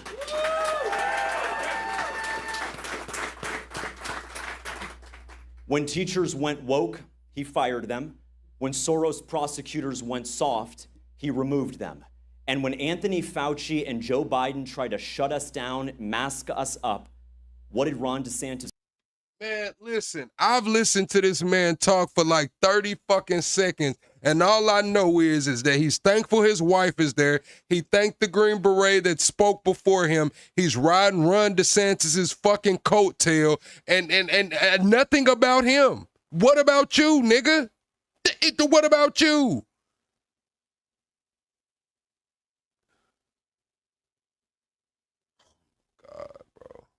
Do? He stood and fought for our freedoms. As the 8 years close on this incredible man's legacy, there are a new set of challenges on the horizon. Experimental data centers, sky-high property tax and property insurance, and most importantly, the education and future of the next generation. I am in this race to do two things: to preserve Governor DeSantis's extraordinary legacy. Bro, did y'all not see how they treat Bronny, man? Don't nobody give a fuck about who came before you, man. Did y'all not see that shit, man? When it's your time to shine, it's either you gonna ball or you gonna ride the fucking bench, man. We don't give a fuck about how you feel about Ron DeSantis, man. We know what the fuck Ron DeSantis did in his accomplishments, man. Are you gonna play ball or are you not, James Fishback? The fuck are we talking about here? And to fight to make our state more affordable. This July 4th will be a special one because 250 years ago, brave men stood up and said enough was enough. Let's honor them. Let's write the next great chapter of American history right here in Florida. Beautiful. Okay, thank you for that. If each of you can take... My accomplishment is that I got your ass in here watching me right now. That's my accomplishment. You watching me. Know that. That's my accomplishment. You watching me. Take 60 seconds and share with the audience, with the voter here, what the top 3 issues are for you in the order from third to first, which the top 3 most important issues are to you. Jay, I'll come to you first. Look, as I've traveled around the state, I have been from big city to small town, and the number one thing that comes to our ears is affordability. It's about the economy. Number two is about safety and security. And the last thing is education, because the simple fact is this: what we teach our children today is the reality of our state and our nation tomorrow. We can't afford to fail on those three things. Those were your three? Okay, beautiful. Paul? Well, I would also echo affordability. If I go and speak to a pastor's breakfast, they want to talk about affordability. A homeschool mom's affordability everywhere you go. And we have become a victim of. Then you want to say, what's my accomplishment? My accomplishment is the American fucking dream. 2 beautiful kids, no rent, couple cars that I own, the American dream. I even got a fucking fence. It's not a white picket fence, but I got a fence. I got a yard, a front yard, a backyard, and some more shit. That's my accomplishment, nigga. The American dream. Our own success with prices going up, with everybody moving into the state. That's number one. I would also say we have to fight public corruption and enforce public safety. We see what's happening in. Thanks, next, saying accomplish this, nigga. Straight up. Blue states across the country, and it's unacceptable. We have been an oasis of safety when it comes to our public safety here in the state of Florida. And finally is preserving our constitutional rights and freedom. We are the free state of Florida. We need to not only protect it, but also strengthen it. Okay, James, how about yourself? The 3 issues for me that are most important are this. Number one, Ron DeSantis gave us a 50-year low in crime, and it wasn't by accident. Crime's down, prosecutions are up, because Ron DeSantis did the radical thing that CNN and MSDNC won't talk about, is we're going to back the blue every step of the way. That's the first thing. Number two, we have a real problem with these. Bro, what the fuck is Ron DeSantis running for after this, man? What does Ron DeSantis go after this? Because James Fishback, like, I don't know, bro. I don't know if he's trolling. I don't know if he's serious. Like, I don't know, bro. Like, I'm looking for the damn ketchup and the mustard, because all this guy is doing is eating hot dogs right now. I mean, like, hot dogs, beef franks, the cheese beef franks, the jalapeno spicy beef franks, Polar sausage, Italian sausage, every single kind of hot dog you can think of, he's eating it right now, bro. Like, damn. So-called experimental data centers. I'm sorry, we are not going to build a 2 million square foot facility in our neighborhood that Mark Zuckerberg is going to use to become a trillionaire. The same exact experimental data center that will drive up your electric bills, jeopardize our water supply, and is so loud and noisy that you will hear it 24 hours a day, 7 days a week, 365 days a year. I want to be clear. I am not going to regulate data centers. I am not going to reform data centers. As governor, I will reject and remove every experimental data center in our state.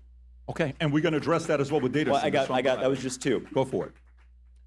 I can get behind that. Now you saying something, what you will do. As governor, I will do this. You straight up. Okay, now we getting somewhere. He's by far the best speaker. It's not even close. Between him and these other 2 guys, that's why I wish Byron was here, because it's not even close who's the best speaker here. It's Fishback. I just wish Fishback, I don't agree with his ideas and shit. I think he's a blatant racist, but Fishback is the best orator here. No cap. It's not even close. Here's the last one. The last one, you don't need a history book. You don't need a time machine. The last one is happening right now. There is a movement in our country that calls themselves democratic socialists, but let's call them what they really are. They are communists. The mayor of New York is telling people who are sweating during the worst heat wave, telling kids and our senior citizens that they dare not touch the thermostat. We will never forget what communism really is. Our neighbors in Cuba know that, and we must fight the wickedness of communism, no matter what the Democrats call it today. And for the audience, if you're watching, the temperature here are 68 degrees. That's where we have the AC, just to make sure we're going to be fine. So since affordability was number one for all of you, let's get right into affordability. And we're going to have some fun here as well. We're going to have some items that are going to come up. We're going to play a game to see who knows more about affordability than the other. It'll be a little bit entertaining, and we'll address some important issues. But let's start off with affordability. And James, I'll come to you first here. Let's talk about homeowners insurance, which is a big issue. Between 2020 and 2024, more than 12 insurance companies cut back coverage in Florida or left completely, including State Farm, Allstate, Farmers, and Progressive. Now Florida has the highest property insurance rates in America. As governor, what specific immediate steps will you take to lower insurance rates and make housing affordable again? Patrick, it's a great question, and it's one that we have to. And why the fuck couldn't DeSantis do it? Let us know why the fuck DeSantis couldn't do it, Fishback. Fight with a very simple idea called capitalism. If you're the only Dairy Queen in the middle of a desert, you can charge whatever you want for soft serve. What we have to do is bring in a Baskin Robbins, bring in a Carvel, bring in a Cold Stone. You might even bring in a McDonald's, Jay, if the ice cream machine were working that day. What does that competition do? It brings down prices. The fact that 12 insurance companies have cut or left the state entirely is exactly why insurance rates have gone up. As a business guy, I'm going to call those CEOs myself and ask them. I knew James Fishback kind of looked like somebody, man. Like, he looked like Logic. Like, from the side of his head, he looked like Logic, don't he, Chad? It looked like he need to have a Rubik's Cube in his damn hand. What is it going to take for you to come back to our state? How can we reform these laws? But here's the thing. Insurance doesn't just come down to price. It also comes down to coverage. For the Florida families who went through Michael in 2018, Irma in 2017, or Wilma in 2005, know this: when a hurricane hits, you will not have to hunt. What did I tell y'all about them grown men with no facial hair too, Chad? The Fishback is not, he's not excluded. He's not excluded. I told you. These grown-ass men with no fucking facial hair, man, watch them. Watch them, man. Hunt down and recruit a lawyer to get paid from your insurance company. I will stand up to insurance greed in our state. Paul, how about yourself? Yeah, well, I have some unique receipts on this issue because as soon as I became speaker, we went into special session to take two special interests, the billboard lawyers who are driving up rates as a litigation hellhole in Florida, as well as the insurers, and we said, let's focus on the consumers. And by doing that, we saw auto rates go up 30% before I was speaker. And since then, auto rates are going down in one state in America. That's this state. Now, homeowners insurance is a little bit more stubborn, but we have seen dozens of new insurers come into the market when before those reforms, they were going out of business, dropping coverage. But here's what we can do. We can make sure to eliminate and suspend the tax on homeowners premiums. We can end the rapid cash, what's called the rapid cash buildup, which was done at a time when our catastrophic fund was broke. Suspend that for a while and also allow that CAT fund to come down and handle smaller storms than what they're handling right now. All three of those and some other reforms we can make will lower the premiums by up to 20%. And we'll do that. Nah, you saying the no facial hair comment sounds discriminatory. No, the motherfuckers don't be trying to leave no DNA evidence. Yeah, I'ma say it. A lot of them touchers and shit, they have them clean shaven faces and legs and arms and shit because they don't be trying to leave no DNA evidence. Trying to tell you, man. You better watch them touchers, man. In the first 100 days as part of my contract with Florida. Fantastic. Make some noise. Thank you, Paul. Jay, how about yourself? All right. Thanks, Patrick. Look, you've heard similar answers here, and it's very simple. Under Governor Ron DeSantis, we have fixed this problem, and we continue to work towards it. Look, at one point, we were down to one insurance company. It was very, very tough.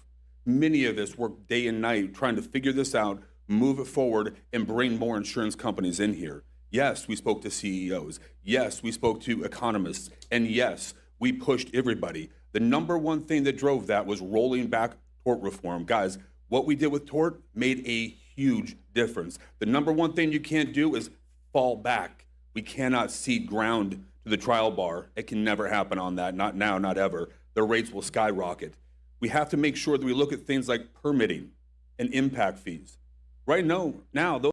Chat, I need everyone to hit the like button on your way in. We got to get the likes up, man. I appreciate everybody for hanging out. But double tap that screen for me. We're also 15 subscribers away from 49,100.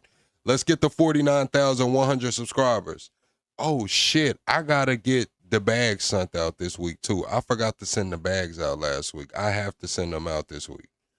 Those are things that we can actually solve on the ground. The cost of permitting is built back into the cost that goes back to the person. It's not just the fee, it's the carrying cost. And it's magnified because it drives up our insurance. But it's incredibly dangerous when coupled with that FEMA 50% rule, where homes are being lost, when homes are being torn down. And the last thing is this: we understand that we have hurricanes. We understand. I wonder, is nobody gonna bring up the fact that DeSantis wasted like $1.2 billion on Alligator Alcatraz? I think he's still waiting on like $620 something million in federal reimbursement, but yet nobody's gonna say nothing about the 1.2 billion that they just blew. Understand that there are problems in this state, and that's why we have been leading the nation on property tax reform. And in our administration, we have done that. The language in front of us will bring back property tax relief to our people. We have to make sure we put money in people's pockets. We continue to fight to drive those costs down. And yes, we're going to hold insurance companies liable. We're going to hold attorneys responsible, and we're going to make sure we prioritize the welfare of our people over everybody else. Jay, question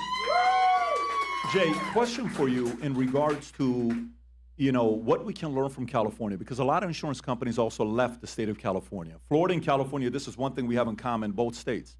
What do you do? Because insurance companies have to also make a profit. Mm-hmm.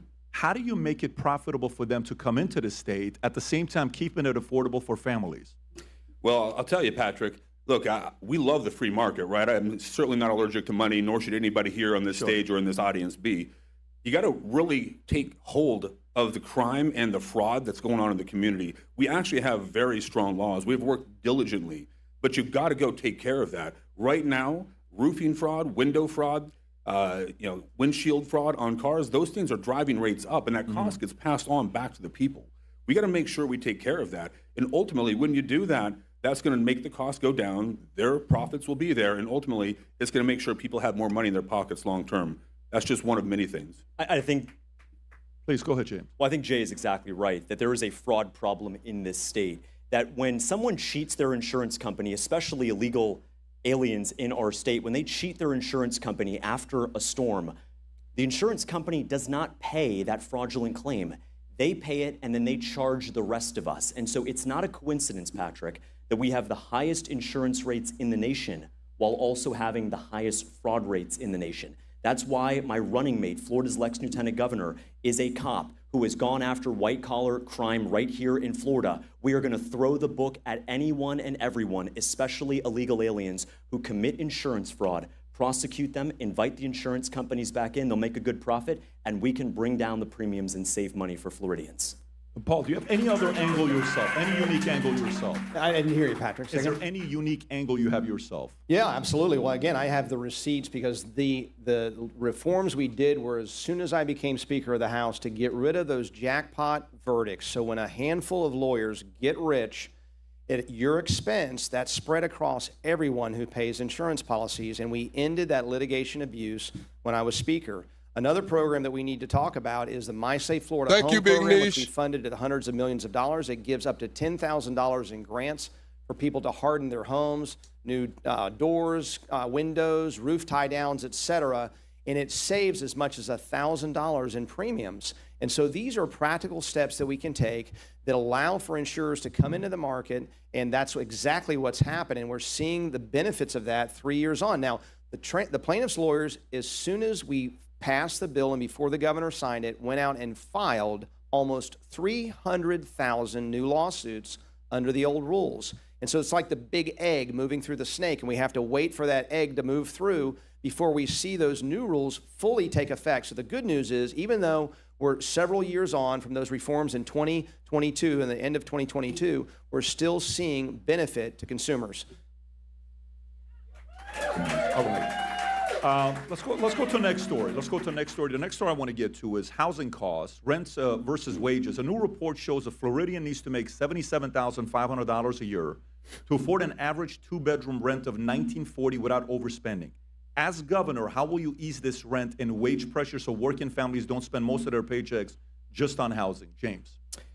It's always a question of supply and demand. Right now, it's no different than we were 10 years ago, except one major difference. Florida has 1.4 million illegal aliens in our state.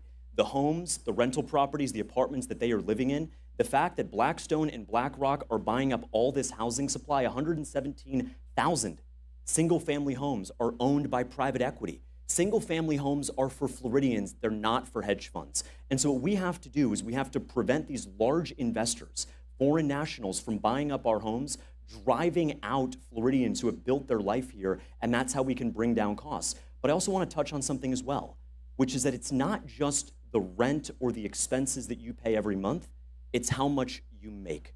How much money are you making today versus 5 or 10 years ago? We are staring down a crisis for the next generation. I met with a young man at Florida State University a couple months ago. He applied to 100 different positions at a company. And I won't name the company out of respect, but it was Amazon. And so he had a 4.0 GPA, computer science major. And Patrick, he can't get a job from Amazon because they told him, we're not hiring American citizens right now. They're just hiring H-1Bs from India, Pakistan, and China. To the 1,900. Now, he know damn well he's fucking lying. Amazon ain't told him no shit like that.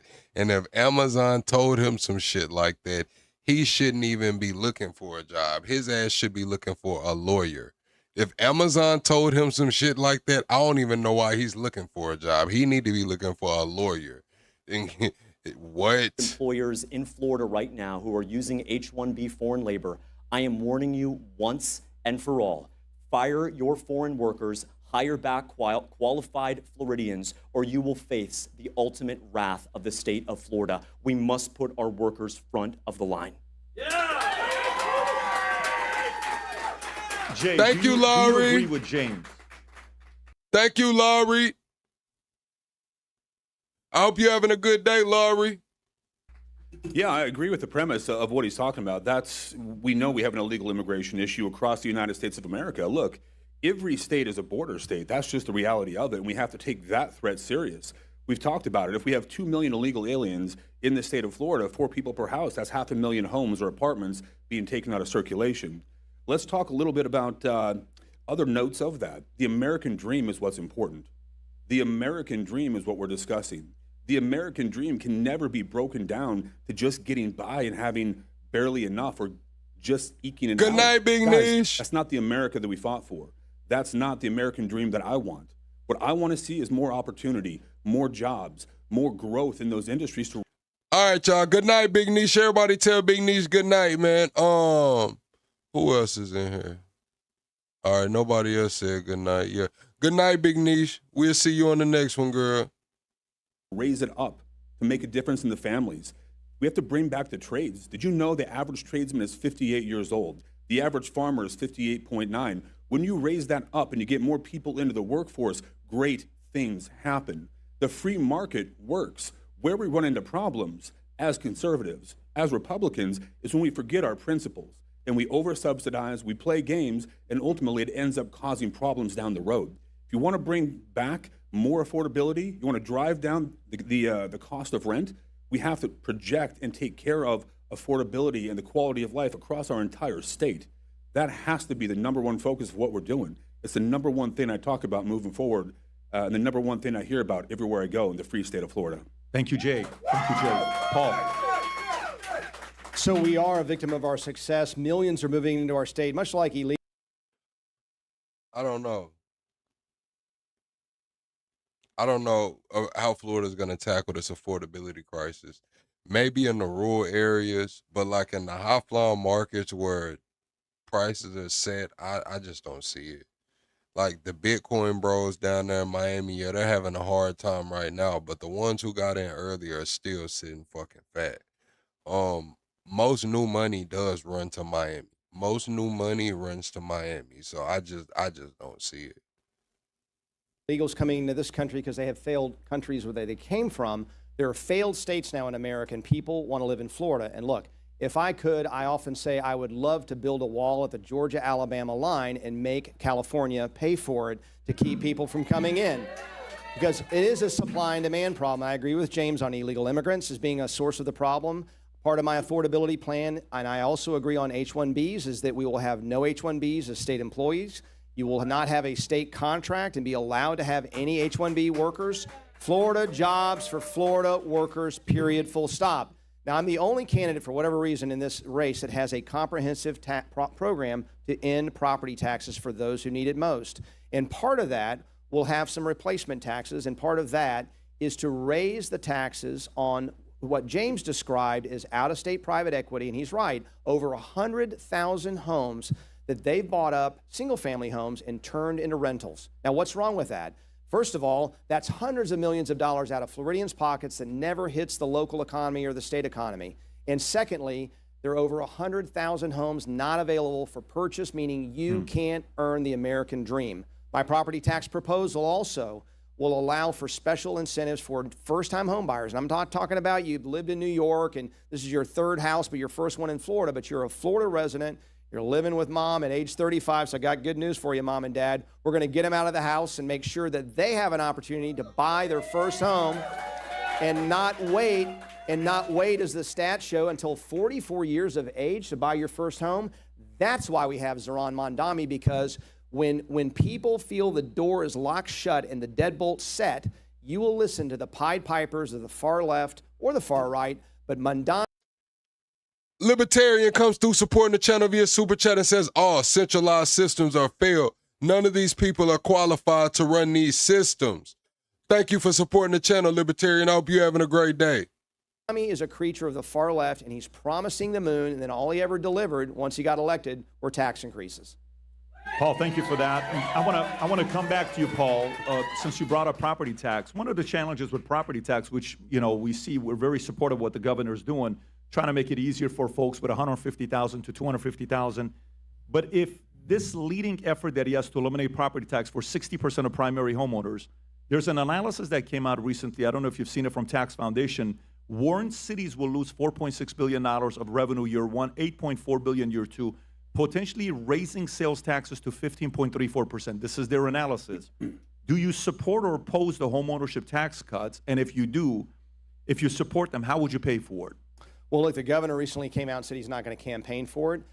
You can say it's better than nothing, but I'm not a huge fan, and here's why. My proposal does what this proposal doesn't do. What the governor called for is truly end taxes for homeowners. So this proposal will still have school taxes, so you'll still be paying when you're 90 years old and you've paid off your home. My proposal has a $1 million assessment on all taxes, so it will address 95% of homeowners and eliminate their homestead property taxes. We have help for small businesses, mom and pops, that will get a major tax cut, as well as help for renters. And we do that through a combination of savings. As conservatives, we should always save first. That means permanent DOGE in this state, not just local governments, but the state, the universities, special districts. We spend, Patrick, over $200 billion of taxpayer money. Can we not save 10 to 20 billion out of that, less than 5 or 10% of the whole, so that we don't have to have replacement taxes? But my plan does provide for replacement taxes for those 911 services, police and fire. When you call 911, you want them there in 2 minutes, not 20. And so we have up to 20 plus billion, if we need it, in replacement taxes that's much less than the benefit. And we're going to do that by taxing people who vacation here and who speculate here. And I already referenced out-of-state private equity. Tourists will pay a little bit more. Major multinational corporations will pay a little bit more in tax fairness. That is how we'll do it. And we'll also seek a way. Like I said, man, motherfuckers, y'all can go over there, man. I'm not in a hurry to run my ass to Florida anyway, man. I'm just going to say it. I'm not in a rush to go to Florida anyway. To tax people who are coming into the state in a way that's constitutional and take care of those, because I am running a Florida First campaign, which means all I care about are the men, women, and children who call Florida home, and those that are coming here to vacation or speculate here can pay as part of the bill. Thank you, Paul. Thank you, Paul. Okay. James, how about yourself? What's your position with property tax here? My position on property taxes? Yes. It's pretty simple. I don't support relieving your property taxes. I don't support reforming your property taxes. I support one thing and one thing only, and that is completely and totally abolishing property taxes in the state of Florida. Completely. Now I'm a business guy on the stage, so let me tell you how we do the math on it. It's pretty simple. In the last 5 years, property tax revenue in our state is up 76%. They're collecting, Patrick, 76% more today than they were 5 years ago. To the people watching at home, is your government doing a 76% better job? Are your roads 76% better? Your schools 76% better? Does anyone believe the DMV is 76% more efficient? No. So we got a problem. Guess what? It's called Doge. It's called audit. It's called remove the waste, fraud, and foolishness. Here are two numbers that every Floridian needs to know. There is a $20 billion increase that 76% represents. The cost, Patrick, to make sure that no one in this room and no one watching at home who calls Florida home never pays a property tax bill again is just $18 billion. So what we have to do is we have to get local governments like Broward County, Miami-Dade County, Orange, Osceola, Hillsborough, we have to get them to live within our means. Governor DeSantis just signed the state budget into law. It is the fourth year in a row that the state budget has actually gotten smaller, while Broward, Dade, and Palm Beach County waste more of your hard-earned money. Hire me as governor. I will go in there not with a scalpel, not with a rake. I'm going in there with a chainsaw, and I'm going to save billions of dollars and pass the savings on to you. Thank you, James. Jay. Hey, look at dude's face right there, man, in the middle, man. It look like he don't believe none of that shit, bro. Like, he doesn't believe a motherfucking thing, bro. I'm not gonna lie, he really don't even look real, does he, Chad? I appreciate it, Patrick. Yeah, look, this property tax bill was far short of expectations. In our administration, we talked very clearly about what we wanted to do. It's not all property tax, it's homestead property tax. Since 2019, we've seen $31 billion raised up to $61 billion in property tax. That's a significant shift.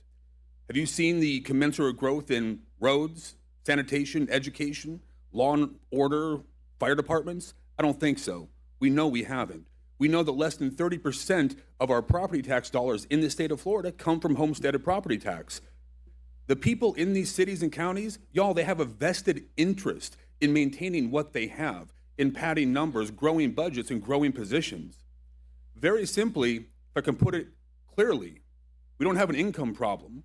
We have a spending problem at the city and county level. That has to be stopped.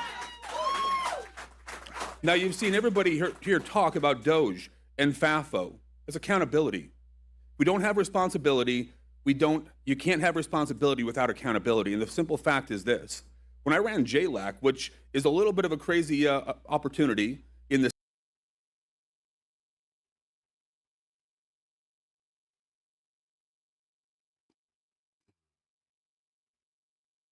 He's got to get it together. He's looking at his notes. He's stumbling over his words. He's got a little nervousness inside of him. Like, he's trying to throw a little freestyle, and we just see it.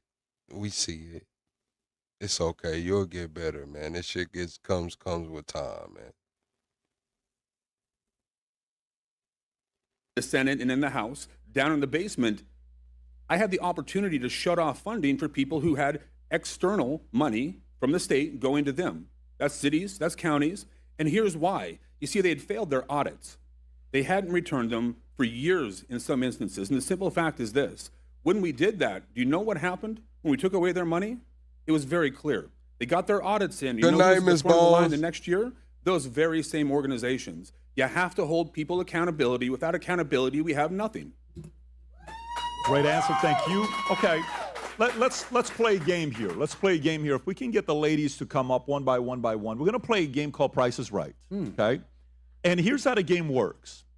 I will state a product in the state of Florida, okay, what the price of this product's gonna be. You're gonna give your number, whoever's closest, not up or down, whatever's the closest. So if you say 505 and it's Thanks, 5, you Ball. say 490, the 505 wins because it's closer by the penny. So not the typical Price is Right. I'm sure we've all watched it before. We're going to play our rules, whoever's closest to the dollar.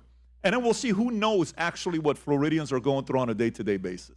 So if we're ready, do we have the products? Please bring the products up if the ladies are ready. Let's start off with the first one. The first one is a dozen grade A eggs. Start off with a dozen grade A eggs. You can't help them, by the way. I see the camps are here, so don't throw signs or anything. We're watching. The cameras are on you. Okay, so James, how much are the price of a dozen grade A eggs? Well, my wife forces me to buy the organic, but I know those from a previous life. Those are about $2.50. $2.50, James. Okay. Jay, how about yourself? About $2.75 a dozen. $2.75 a dozen. Paul? I was going to say $2.52, but just to hedge, I'll say $2.45. How's that? Non-organic. $2.45. So the average is $2.58, which the first one goes to Fishback. Okay. So Fishback got one so far. You would have said $2.52. You would have had it. Don't overthink it. You're on the right track. All right, next one. 1 gallon of whole milk. 1 gallon of whole milk. Jay, I'll come to you first. It's about $3 a gallon. Okay. James? About $4.50 a gallon. $4.50. Hell no, Paul? man. What kind of? Oh, it depends on where he lives. Maybe he's in Miami. That shit might be $4.50 a gallon. But hey, listen, man, $4.50 a gallon. That shit better be some almond milk or something, Chad. I'm talking about some silk or something, man. Hell no. $3.50. $3.50. It's $4.22. James Fishback takes it. Damn, $4.22. Damn. Listen, man, it's like $3 a gallon out here, man. I don't know what they putting in that Florida milk, man. That shit should have been some almond milk or something, man. What? All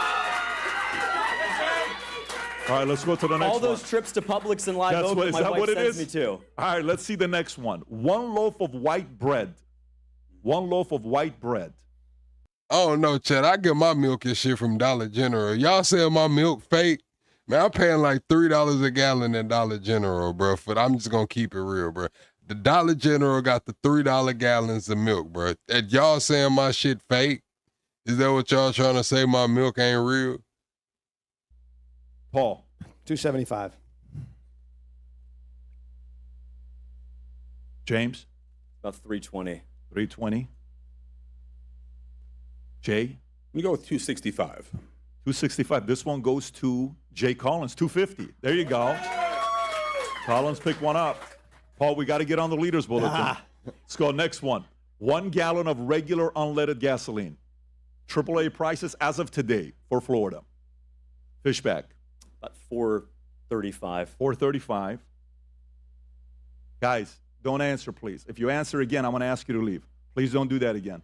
I'm being respectful with you. Let's enjoy their answers. Okay, James, you said $4.50. Next. $3.85. $3.85. Oh, I was going to say $3.85 too, so I'm going with my original answer. Which is what? $3.85. Both of you guys are saying $3.85? One of you guys got to say, you got to say a different number. All right, $3.90. $3.90.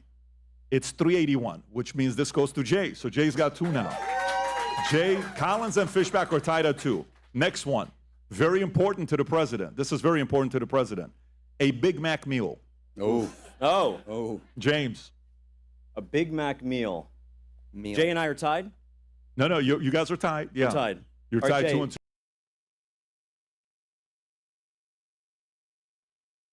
Bro, if he's buying organic eggs for the crib, he's definitely not pulling through anybody's McDonald's, bro. He's not going through it. Listen, Chad, I'm going to say $10, man. That Big Mac meal, $10, man. You might $10, $11, man. The shit. Jay, if I win this one, you got to drop the lawsuit.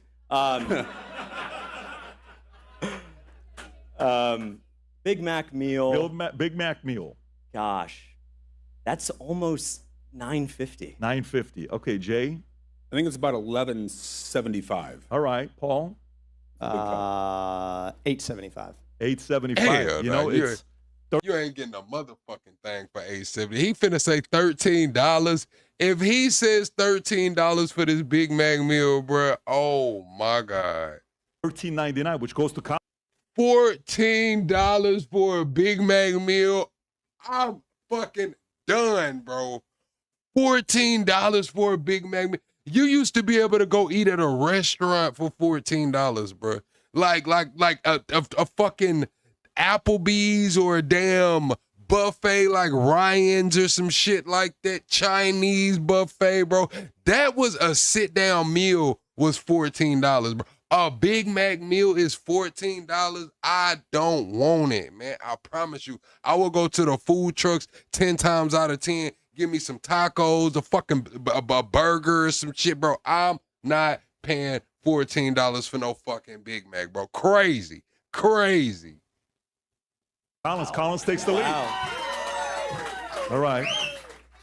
We know who goes to McDonald's here. Not We know me. that for a Not fact. me. There you You go. gotta hope that Not ice cream me. machine is working, brother. All right, let's go to the next one. One package of Pampers diapers, 100 count. A lot. A lot. It's been a while. I have Paul. a How 6 comes and a you 4-year-old. It hasn't been that long. What do you say, It's Paul? like a pay raise when you. Carlos said, I paid $60 for pasta. Like, Carlos, bro, like, for what, bro? What kind of pasta was it for $60, bro? What kind of pasta did you have that was $60, bro?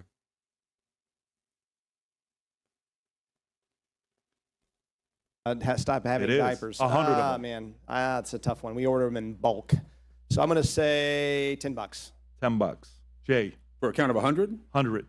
Oh, 100. 100. Is that 100? I ain't eating no damn Jack in the Box tacos, bro. I'm just gonna say it, chat. I'm not eating no Jack in the Box tacos, man. They can keep that shit. No, is that 100? No, we're going with 100. Don't worry about this. This is just a model here. This is a model. No, forgive me. So it's How many 100. are That's in there? 26. This man said fettuccine Alfredo. This nigga Carlos just paid $60 for a box of noodles, some chicken that came out of the fucking Tyson bag in the freezer that was already pre-cooked, and a little white sauce, a little fucking white sauce out of the jar. Carlos just paid a 60 ball for that, chat. A 60 ball. For a $1 box of noodles, a $5 bag, a quarter of the $5 bag of chicken that was pre-cooked frozen, and some damn white sauce, bro. They put that shit together for like $3.80, and Carlos just spent a 60 ball on it. 26th. I would say $35. Okay. All right. Jay? 46. 46. Fishback? I haven't had to purchase them yet, but we may have an announcement coming soon. Really? Are you making that right now? Or I'm making an announcement about an announcement. Okay. That's how it works? Okay. So what's the number? Gosh, I don't know. You got to guess. What'd you say, Jay? 46. So Jay said 46. Paul said 35. Libertarian, you say your wife make tortillas from scratch? She in her bag then. Everybody can make tortillas from scratch. I've seen the process, man, and yeah, not a lot of people are good at it. The people aren't as good at it as they would think. I'd say 42. 42. So it's 27, which Paul gets his first one. There you go, Paul. All right, I've seen a lot of those. Next one. 24-pack of bottled water. 24-pack at Walgreens. Oh shit, he talking about at Walgreens. That bitch like $8 at Walgreens, bro. I'm gonna be honest with you, man. Walgreens not playing fair, bro. Hey, listen. Your ass going to shop for some shit at Walgreens, you better have your mind right, man. Walgreens is gonna put like a 70% premium on whatever the fuck it is, bro. I don't give a damn what it is, bro. The Walgreens got like a 70% premium on that bad boy. He's talking about a 24 case of water at Walgreens. That shit's probably like $7, bro. I'm just gonna be honest with you, man. That same little $3-4 case at Dollar General, Walgreens, nigga. You going to Walgreens to buy some water is crazy. It's crazy. 24-pack of bottled water. Jay. And what kind of water is it? See, Patrick Bet David, what kind of water is it? Because when it comes to water, bro, the price difference gets a little crazy. Are you talking about the Walgreens brand? You know, Walgreens got that little Smart Choice water or whatever the fuck it is. Is you talking about the Walgreens brand or some other shit? 24-pack. Let's go with 24-pack. What kind of water is that? Yeah, that's their Walgreens. Is that Dasani? Oh my God. Is that Dasani? What kind of water is that?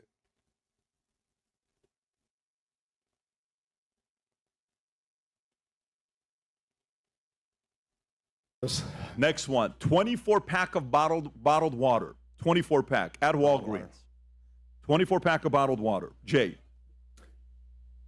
All right, so we're 24-pack. Let's go with. Oh, that's Purina. 24-pack. Man, Walgreens don't sell that pack of water, bro. Walgreens don't even sell that, bro. Is that great value, bro? Walgreens not selling no damn great value damn water, bro. The Patrick Bet David, cut it out, man. Walgreens not selling that. About $4.25. Okay, $4.25. Paul. $15. $15. God James. damn. Shit. Woo, Chad, did y'all see his face? He know Walgreens, bro. He know Walgreens. He said $15, man. And that's not a problem. Hell no, bro. Hell no, bro. $15. What? At 510. 510. This one goes to Fishback. It's $5.49. Okay. All right, it's a tie. Paul's got one. Man, listen, he knew Walgreens was trying to run up that check, man. He on the same shit I'm on. I agree with the second dude, man. I agree with the second dude. You didn't tell us what kind of brand that water is. Walgreens don't even sell no great value and shit, bro. Like, I just knowing it's Walgreens, man, $15 is not a bad guess, bro. $15 is not a bad guess for Walgreens. We only have 3 left. We only have 4 left. So let's see how this goes. A pound of ground beef, 70-30. James. Pound of ground beef, 70-30. About $9. $9. $9. Okay. And I'm just gonna say it, chat. $10 a pound for ground beef, bro, is fucking crazy, bro. That shit's fucking crazy. It's not even, he's talking about 70-30. That's not even the good shit. That's not even the good shit right there, man. At the $10 for a pound of ground beef, bro, y'all got me fucked up. Like, what's going on? It's about time to get to buying some half and whole cows around this motherfucker, man. If I'm paying $10 a fucking pound of ground beef, bro, it's about time to start buying some half and whole cows, bro. Okay, Jay. $7.65 a pound. $7.65. Paul. I was gonna say $7.50. $7.50. This goes to Paul because it's $4.99. So there you go, Paul. You picked that one up. What? You can make a little more noise. This is good. Paul got a second one. Now listen. Where the fuck is ground beef $4.99 a pound at? I ain't seen it. I'm just gonna be honest with you, Chad. We bought some burgers the other day. That shit was like damn near $9, bro. Where the fuck is he getting ground beef for $4.99 a pound? Where the fuck is that at? Libertarian comes through supporting the channel, said, plug, you gotta make, I don't know how to say that, bacalitos, and tell me what you think. Make some mofongo, then make some paella. I don't know what any of that is, but I can look it up. But I know what I'm not gonna eat, and that's menudo. Y'all try to get me to eat some chorizo or some menudo? No, I'm cool. I'm all right. I'm all right. All right, next one. This is Florida. 5-pound bag of oranges. 5-pound bag of oranges. Jay. $6, $7. Let's go with about $9.75. $9.75. Dang, okay. Bruh. Paul. $10. I'm gonna go with $6. $6. James. About $8. $8. This goes to Paul at $6.50. Paul's making a comeback. By the way, we have. I said, how much did I say, Chad? I said $6-7. So he said $6.50. I said $6-7. It's down to the wire. Paul made a comeback. It's 3-3-3. Okay, someone's gonna win it now. Here we go. Monthly average car insurance payment. Oh, in Florida, $500. In Florida, $500. All right. Let's give a real answer. I'm gonna say $4. $390 to $400. $390 to man. Fuck that. This Florida, man. All right, Florida has some rural areas too. Yeah, I'm gonna say 400. 400. Paul. Car insurance. I'm gonna say monthly. Monthly. 100. Monthly, I would say $75. Okay. Jay? Monthly. Car No, insurance. wait. Car insurance. Car insurance payment. You want to Can I change go it? back? Yeah, Yes. because I'm paying monthly now. So I'm going to go higher. Go for How it. about 250? 250. Okay. Jay? Where the fuck did he get $75, bro? He on that senior discount. He on senior discount talking about, and then Patrick Bet-David, man, come on, bro. $75, bro. That's his, he got his old school. He put some insurance on his damn old school. It's 235. 235. James? I can tell you I'm paying more on the insurance than I am on the car payment. So it's, in our case, it's about 350. 350. It's actually 181, which means this goes to Jay. Jay picked it up, so Jay's at 4 now. Last but not least, either Jay's going to win it or someone's going to tie him. Monthly rent for a one-bedroom apartment in Florida. Monthly rent for a one-bedroom apartment in Florida. 1,700. Jay, 1,700. James. Is it statewide? Statewide. Statewide. It's about 1,300. 1,300. Paul? I think it's higher statewide, 2,400. 2,400. It's Oh, actually 2375. 1685. has Jay to Collins go, bro. picks it up. Make some noise. All right, Jay. That's a pretty big victory right there that you had. All right, so let's transition to the next story. Byron Donalds is not here. He's watching. His team is probably watching. What message do you have for Byron Donalds, who posted their numbers, almost $100 million they've raised? On every poll, he's ahead, 48, 58%. Raised 10 times more money than everybody combined. These are the numbers that they're putting up there. He's getting endorsement from the president and many others. He's got another one today as well, I believe, from the AG, if I'm not mistaken. Oh, yeah, that's what it's called. Nice. Yeah, Walgreens do got that water. It's called Nice. They made sure they put it out there to the public. What message do you have for Byron Donalds for not being here right now? James, I'll come to you first. Well, my message is pretty simple. Byron Donalds. I'm not going to lie, Alex, you in the wrong chat to be asking what I got on your 40, man. Listen. We just gonna give you a chance to recant that statement, man. There's some hitters in here, man. You on the wrong side of YouTube to be asking what I got on your 40, man. You might need to try that with them nice ass streamers, man. Go try that with them nice ass streamers. We gangsta over here, man. Donalds made history this past week by raising $100 million, the most ever. Our campaign made history by being the first campaign in Florida running for governor to visit all 67 counties. That's not hard to do. That's not easy to do. And I can tell you that when you're in small counties like Liberty and Dixie and Hernando, but big counties like this one where I grew up, you really appreciate the state that we have. I'm a 4th-generation Floridian, born and raised. I was born right here in Broward County Public Schools my entire life here. My dad ran a small business here. My granddad, after World War II, was a professor at Florida Atlantic University up the road, and my great-granddad, after World War I, ran a small hotel on Fort Lauderdale Beach. This is the greatest state in the country, and we have to keep it that way. Fantastic. Jay, how about yourself? Look, when I talked to Byron on this, it's very clear. We had this little thing in 1776. One person doesn't get to maintain control and say they're in charge, and this is how it's going to work. We don't do kings in the United States of America. We sure don't do them in Florida. Look, if you can't show up on the debate stage, you can't show up in the community, you can't try to sit here and fight to earn the right to lead the free state of Florida, what are you doing? If you're that far ahead, you've raised that much money, why are you so scared to get on the debate stage? I understand it's about politics, but you got to grow a spine. You got to stand up and you got to fight for the people of Florida. Guys, it's that simple. Nothing's going to be given to you. When I got shot, blown up, and wanted to requalify as a Green Beret, they didn't give it to me.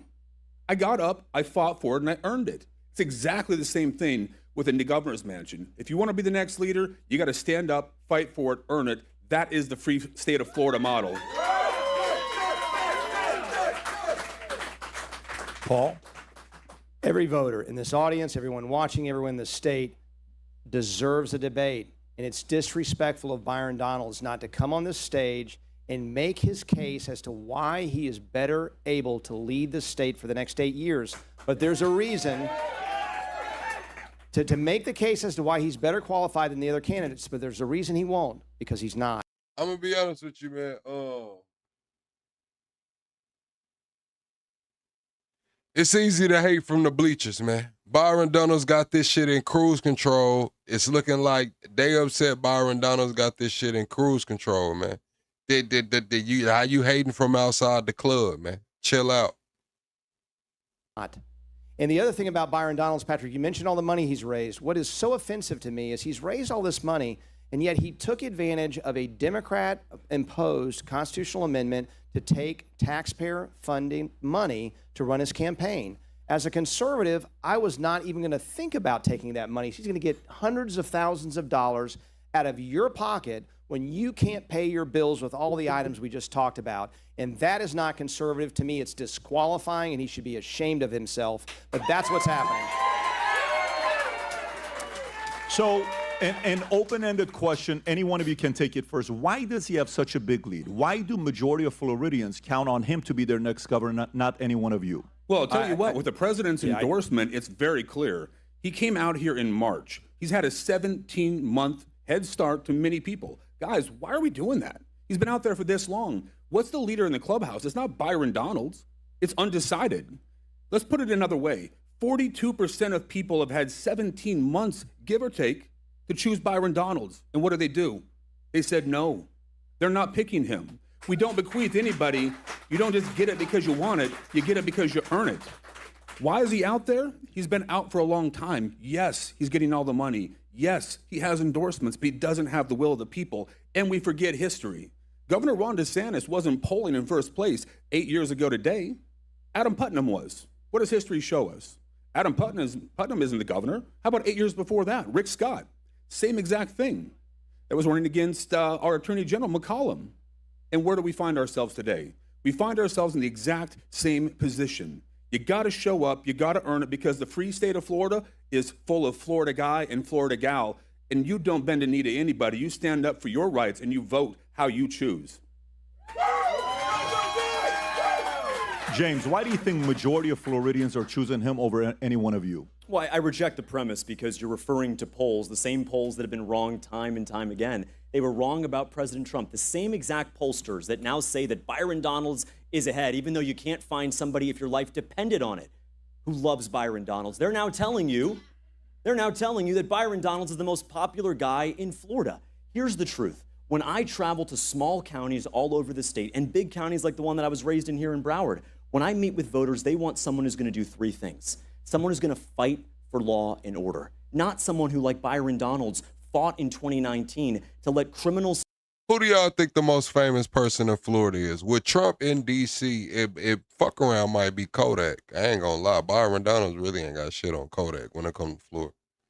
Steal up to $1,000 of your stuff and get away with it. We can't have that. The only place criminals should be is rotting in jail, and Byron Donalds is the wrong choice for that. Paul, I'm gonna come to you, and I want to get your thoughts as well. Yeah, I want to respond if I could. Oh, I will come to you, and I'll share this if you want to go to it or not. Even if we look at Calshi right now, which a lot of folks right now are looking at Calshi more than they're looking at polls, because it's real money that people are putting up. $7.9 million, almost $8 million of volume is on Calshi, and they have Byron Donalds at 95.5%. How much of that money is from out of state? There you go. And how much of that money is from? How much of that money is from a Middle Eastern country? Okay. And how much? That's a fair question. And if I may, they're rigging it. They're rigging the election. Hold on a second. Let me. Please. And how much of the money he's raised that you talked about is also out of state? The special interests are desperate to get rid of Ron DeSantis so they can have somebody and install someone who will do the special interest bidding, and that is Byron Donalds. So if hold on a second, if you go around to the grassroots, and everybody on this stage knows this, the one thing that stands out, and it must be unlike any other election where the front runner or someone endorsed by the president, where the base, the activists, the people that pay the most attention to these elections do not want Byron Donalds. And I say to people, look, you can go onto my website at voterenter.com, but the more research you do, the more you're going to want me for your governor, the less you're going to want Byron Donalds for your governor. And that is the signal I see in this race, Patrick, is that the more people look at Byron, the more they walk away and they're looking for somebody else as their next governor. Jay, 30 seconds, and I have a follow-up for all of you, please. Yeah, look, I'm gonna reiterate the exact same thing to a degree. Look, you go around the counties, people say the same exact thing. They don't want Byron. They love President Trump. They're not enamored with Byron Donalds. They meet him, they see him, they hear him, and they like him less moment by moment by moment. The simple fact is this: follow the money. Look at the lobby corps. Look at what they want. They don't want a leader who's going to stand strong for the people of Florida. They want someone who's going to bend a knee to special interests, play games, and be a puppet for what's ahead. Guys, that's not the Florida way. So the follow-up then would be for all of you is the following. It's very obvious all of you are complimentary of the governor, Governor DeSantis. Every one of you has been very complimentary of the governor. The numbers shows he went from the first time winning by 34,000 votes, but the second time he won by 1.5 million votes. He's done an amazing job. Everybody loves living here. Most people do. Republicans are very happy with him. I guess one of the things would be important to say is, what do you think is different from Byron Donalds than the current governor, Ron DeSantis? I'll come to you first, James. Wow. Well, we're going to need another 3 hours for that. Take 60 seconds. Well, what is the time limit? No, I actually want to hear your argument. Go for it. Yeah. Well, the three biggest things right off the bat is that Byron Donalds took $5 million from Mark Zuckerberg to build data centers in every single neighborhood in this state. Ron DeSantis has been clear. Ron DeSantis has been clear that you're not going to build data centers in our neighborhoods, and as governor, I will reject and remove every single one of them. That's the number one difference between them. Number two, Ron DeSantis is a law and order governor. He's not the kind of guy who's going to let criminals steal $1,000 of your stuff and in the name of equity, get them out of jail for free. That is exactly what Byron Donalds did as a legislator in this state. And the third one, if I can be brutally honest, Byron Donalds can't serve Florida because he doesn't know what real Florida is like. If you want to fight for citrus farmers in Frostproof, in Sebring, and in Avon Park, you have to have grown up in these places. I remember smelling citrus growing up in West Davie. All right, Carlos says Florida's going blue. Do y'all agree or disagree with Carlos? Will Florida stay red or will Florida turn blue? Y'all let me know down in the comments. Will Florida stay red or will Florida turn blue? Remember what cattle ranchers had 20, 30 years ago. Byron Donalds was born and raised in New York City, and it shows, and we need a true Floridian to lead this state. Thank you, James. Paul. Yeah, look, Byron Donalds is all talking points all the time. He'll tell you he wants a balanced budget, but in Congress, he's never once sponsored anything to send that out to the states for ratification. For that matter, unlike me, he's never balanced a budget in his whole time in Congress. The governor is a principled conservative, and Byron Donalds, as James just said, is taking tons of money from big tech that want to fill up our state with hyperscale data centers, and that will not happen on my watch. When I'm governor, we'll come in the special session for affordability and stop the construction of those data centers. This is a clear issue that is distinctly against the interest of a Florida First agenda that is distinctly going to hurt our rural communities and all of our communities in driving up electric rates, in damaging our aquifer, in damaging our environment, and they know it. But Byron Donalds has been singing their tune ever since he got that money until this week. He's starting to listen to his pollsters, and he realizes this is not a popular position to take. My position, and I think James's as well, has been very crystal clear. We're not going to allow these data centers in our state, full stop, period. Jay, specific question, Ron DeSantis, Byron Donalds, how different will it be? Incredibly different.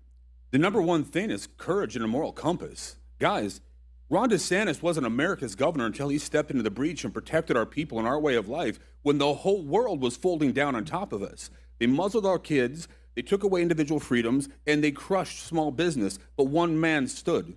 Do you believe that Byron Donalds will stand and take on the onslaught of everybody else across this world? Absolutely not. He does not have that fortitude nor that courage. Number two, it's performance. Look, I'm a retired Green Beret. I served in the Senate for 3 years. I'm the lieutenant governor of Florida. The best indicator of future performance is past performance. And the simple fact is this: Ron DeSantis shows up, works hard, gets things done. What has Byron ever done? What has he been successful at? What has he done that's made a difference? And let's talk about data centers. Guys, we all agree it's the hyperscalers that are the issue. These experimental hyperscalers that are taking $50,000 to $100,000 a city worth of power and water up to 50 to 100,000 people. That's an incredible number. That's a shocking revelation. But we have to protect our people. It's about power, it's about water, and it's about clarity and performance and protection. And the last thing is this. Look, Byron Donalds is a 2-time felon. Byron Donalds, frankly, does not believe in law and order. Byron Donalds wanted to change the age of a minor from 16 to 25. That would have made career criminals. He also wanted to raise the age, the line for felonious crime from 750 to 1,500. Guys, that's not the way we do this. But in the summer of love, when law enforcement were on their heels, what did Byron do? He eulogized George Floyd. It's still on his congressional website. Guys, that's not good enough. That's not the Florida way. And Patrick, if I can jump into, look, I talked about we need a governor that's a battle Hang tight tested. for me. Hang tight. I'll come Here to we you. go Let me with ask this George question Floyd. for you Here guys we go. because I have 3 other topics to get into. We have to get into AI data centers and a couple other games we're still going to play as well. Just a question for you. So if he is, let's say he's at 48 to 58%. Let's assume that's the number that we see. I don't everywhere. assume that's correct. I'm going to assume. I'll take the assumption and I'll look bad myself. But I'm going to assume it's 48 to 58. Okay. If we look strictly on the Republican primary side for Florida, what if 2 of you dropped out to get the percentage to go up on the other individual to go up against Byron Donalds? Would you entertain that idea? And if not, this is the next part that I kind of want to go. We just went against Byron Donalds. Then we went on Byron Donalds compared to Ron DeSantis. But let's talk about the folks on the panel. I'm going to open up the next 10 minutes for you individually to ask each other any questions. It's open. You're officially the moderator. Each of you gets to ask the other person a question and address certain issues because the audience has to decide right now, hey, if you guys continue going like this, it's done. It's slam dunk for Byron Donalds. Right? We have to now decide which of you 3 can go up against him one-on-one. So I'll open it up. Who would like to go first? Well, I'll answer. I think I'm answering your question is that Byron Donalds is the name you know for this reason.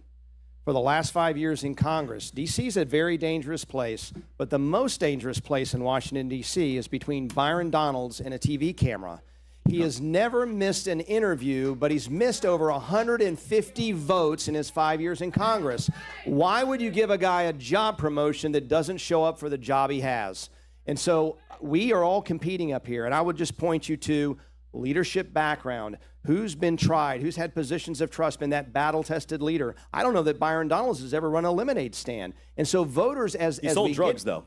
He has made some money, and you know what, James? He's also, and you know this, he's also making a lot of money in Congress. And it's very interesting to me.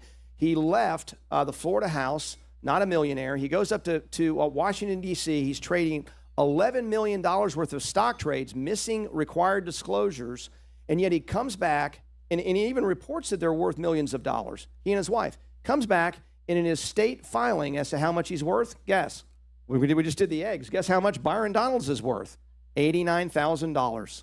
He is dead broke as a congressman. And if you believe that, you should vote for him for governor, I guess. Okay, but he is Paul, running. I want to stay on this. That point's been clear. Thank you for that. Let's stay on the topic. It's now. Well, I don't know that. I mean, I don't know that voters know that, Pat. I appreciate respectfully, you I don't know that they know that. But we've gone 10 minutes into Byron's, and I'm telling you that. They got plenty of it, which is great. Now let's talk about the 3 of you. Open mic.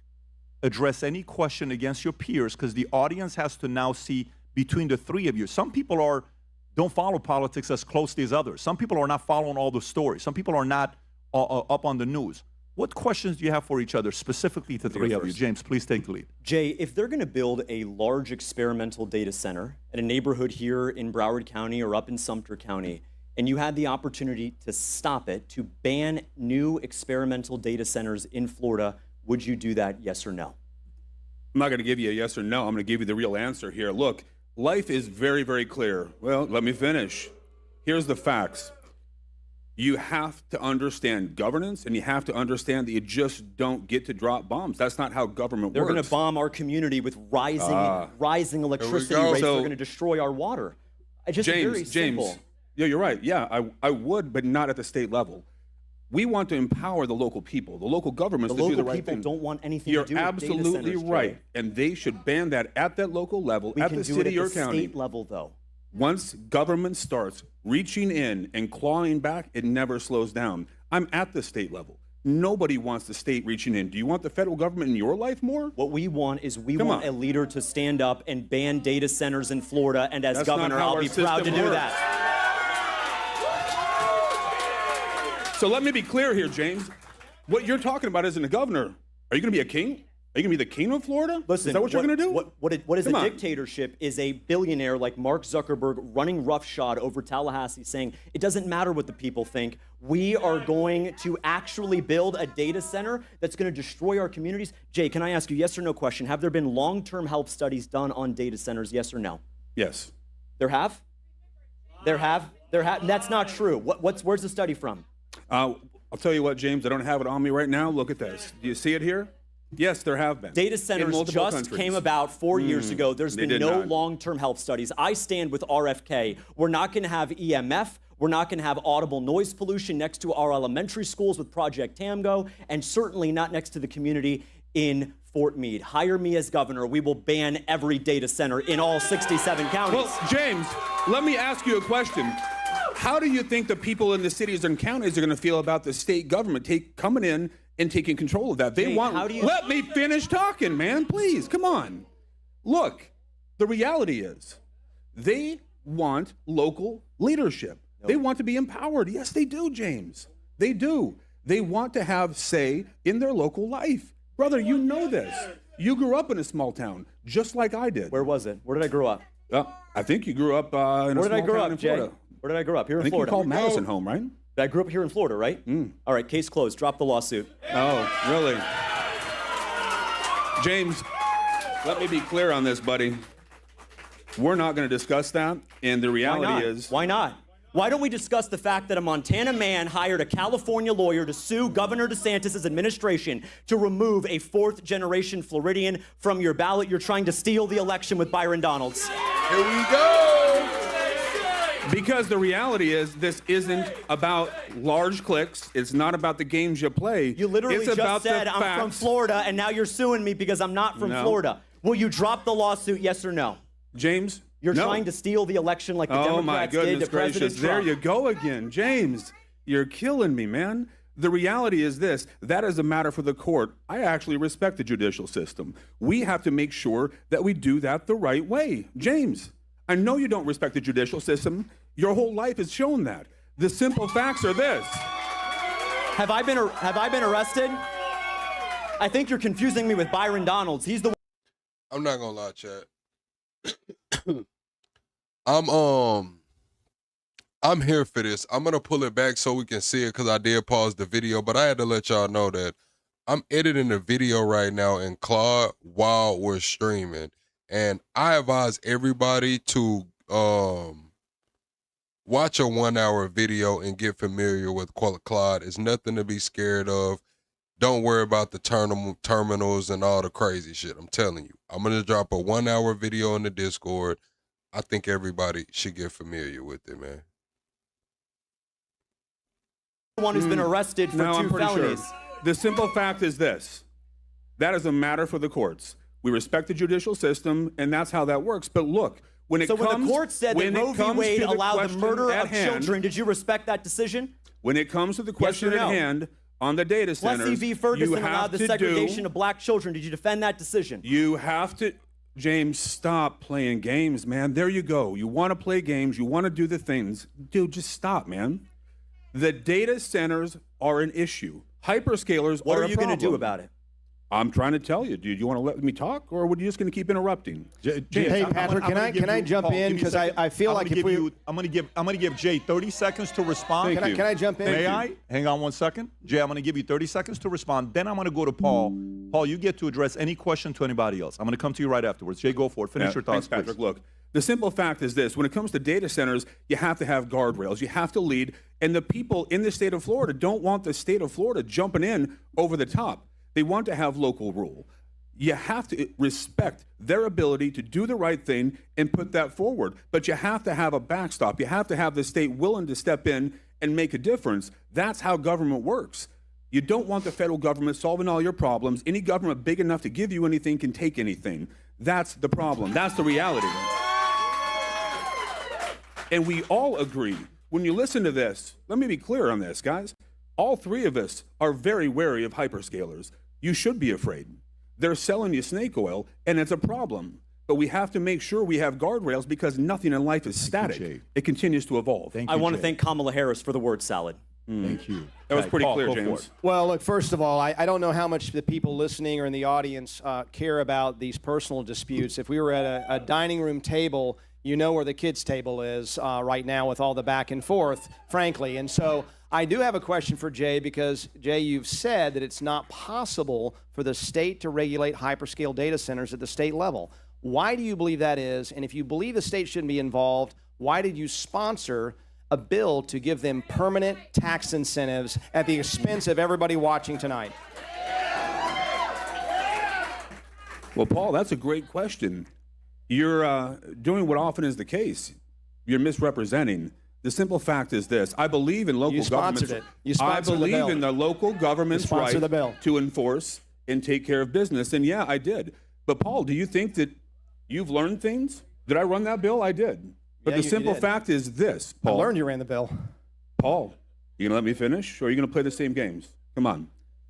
Jeez Louise, man.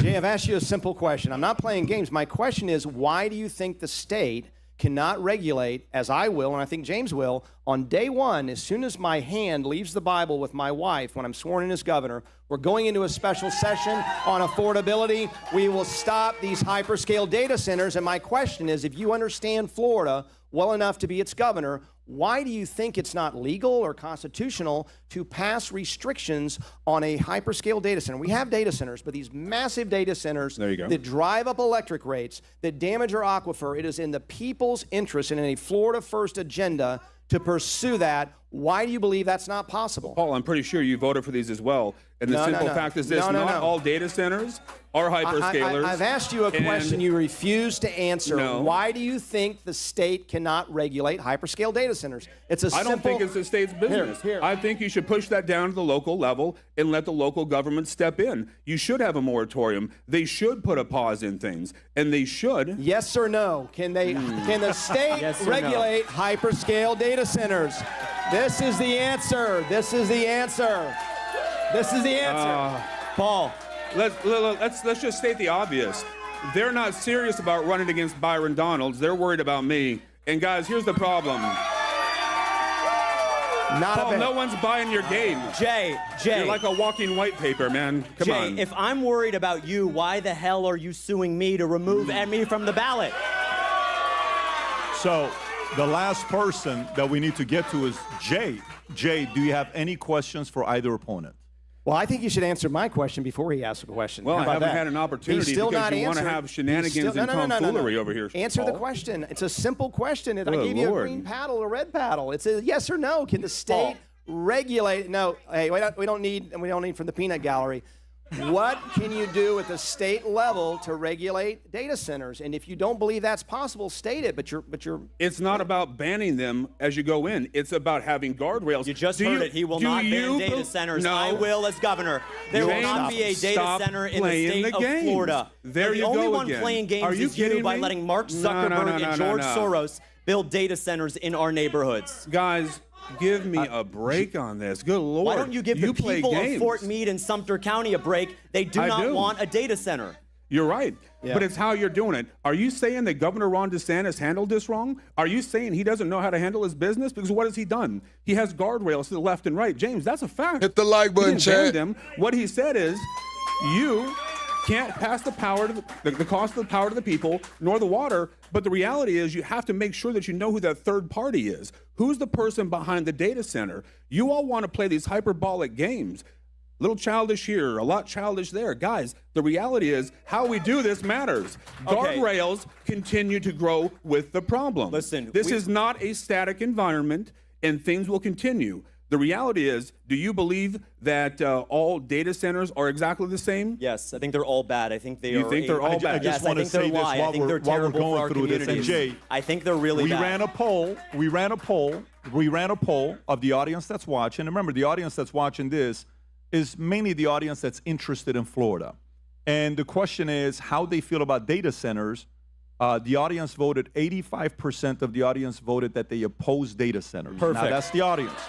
We don't know what Let's that settle means. That's this what right the now. audience And is it's, saying. and it's time we regulate them at the state level. Let me Hard go stop. to It's very- James, respectfully. Jay, please, do you have any questions you'd like to ask your opponent? Yeah, Paul, I hear you talk about this. I'm curious, what are you going to do that's different than Thank you, James? Najee. How would you work with him if he were elected governor? What would you do? Tell me about your relationship and how that's going to work. I don't even understand your question. I'm not working with. Don't you? I'm not even. I mean, I don't understand your. I'm not. You're talking about a hypothetical. I'm not interested in working with anybody. I'm running to be the next Are you? governor and put Florida first. Paul, there's clear corroboration. No, there's not. Clear No, there's not. collaboration. No, there's And not. the If there simple were clear fact is, I collaboration, don't we think wouldn't you're both be on the serious. stage right now. I think Really? that's obvious. Paul, there you go, man. You're killing me, Smalls. You are. Look, what I want to know is, how are you going to work with other people? Let me make it a little bit more simple here. How are you going to work with other people on this stage if they're elected governor? What would you do to support them? How are you going to make a difference with them? I don't have to work with. I don't know what you're talking about. You're asking Are you me a to patriot? work Do you with believe in James. our way? Look, I hope that a Republican wins in November. Are you asking whether I'll break my back to campaign for Byron Donalds? Probably not. I'm not going to vote for a Democrat, but you said you'll break your back for him. So is that how you feel? Is that how you're going to So work you're going to with him? vote for a Democrat, or you're just no, not going I'm to not vote? going to vote for a Democrat. I've never voted for a Democrat. Look, Jay, So look, it's interesting Here to we me that go. you're having this conversation with James about What's up, residency. Top Cat? As you know, you have to live here 7 years. Thank but you, Shirley. curiously, you've only made that requirement yourself as of January. You only moved into the state in 2019.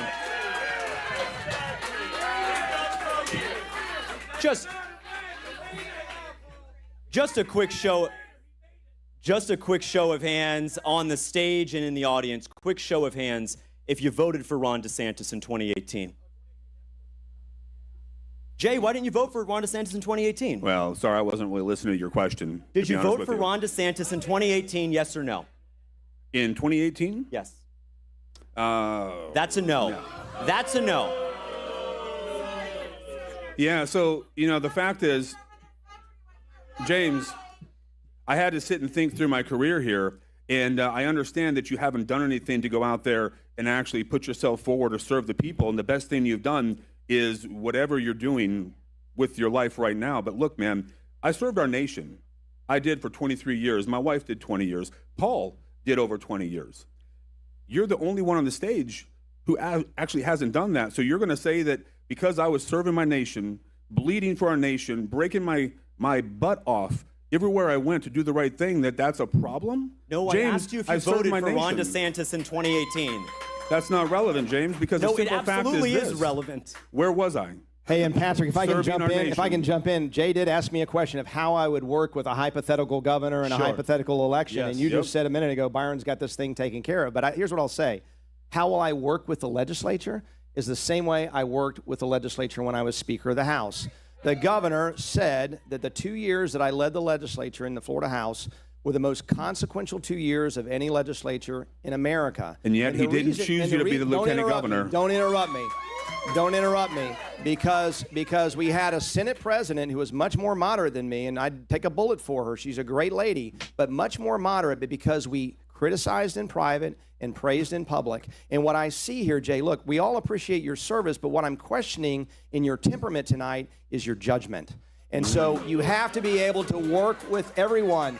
And we worked in United Conservatives when I was Speaker of the House in ways that you can only pretend you have done in your 36 months in office. And so at the end of the day, you want somebody who truly is not just, and I respect your service immensely, but that's not alone a reason to make you governor.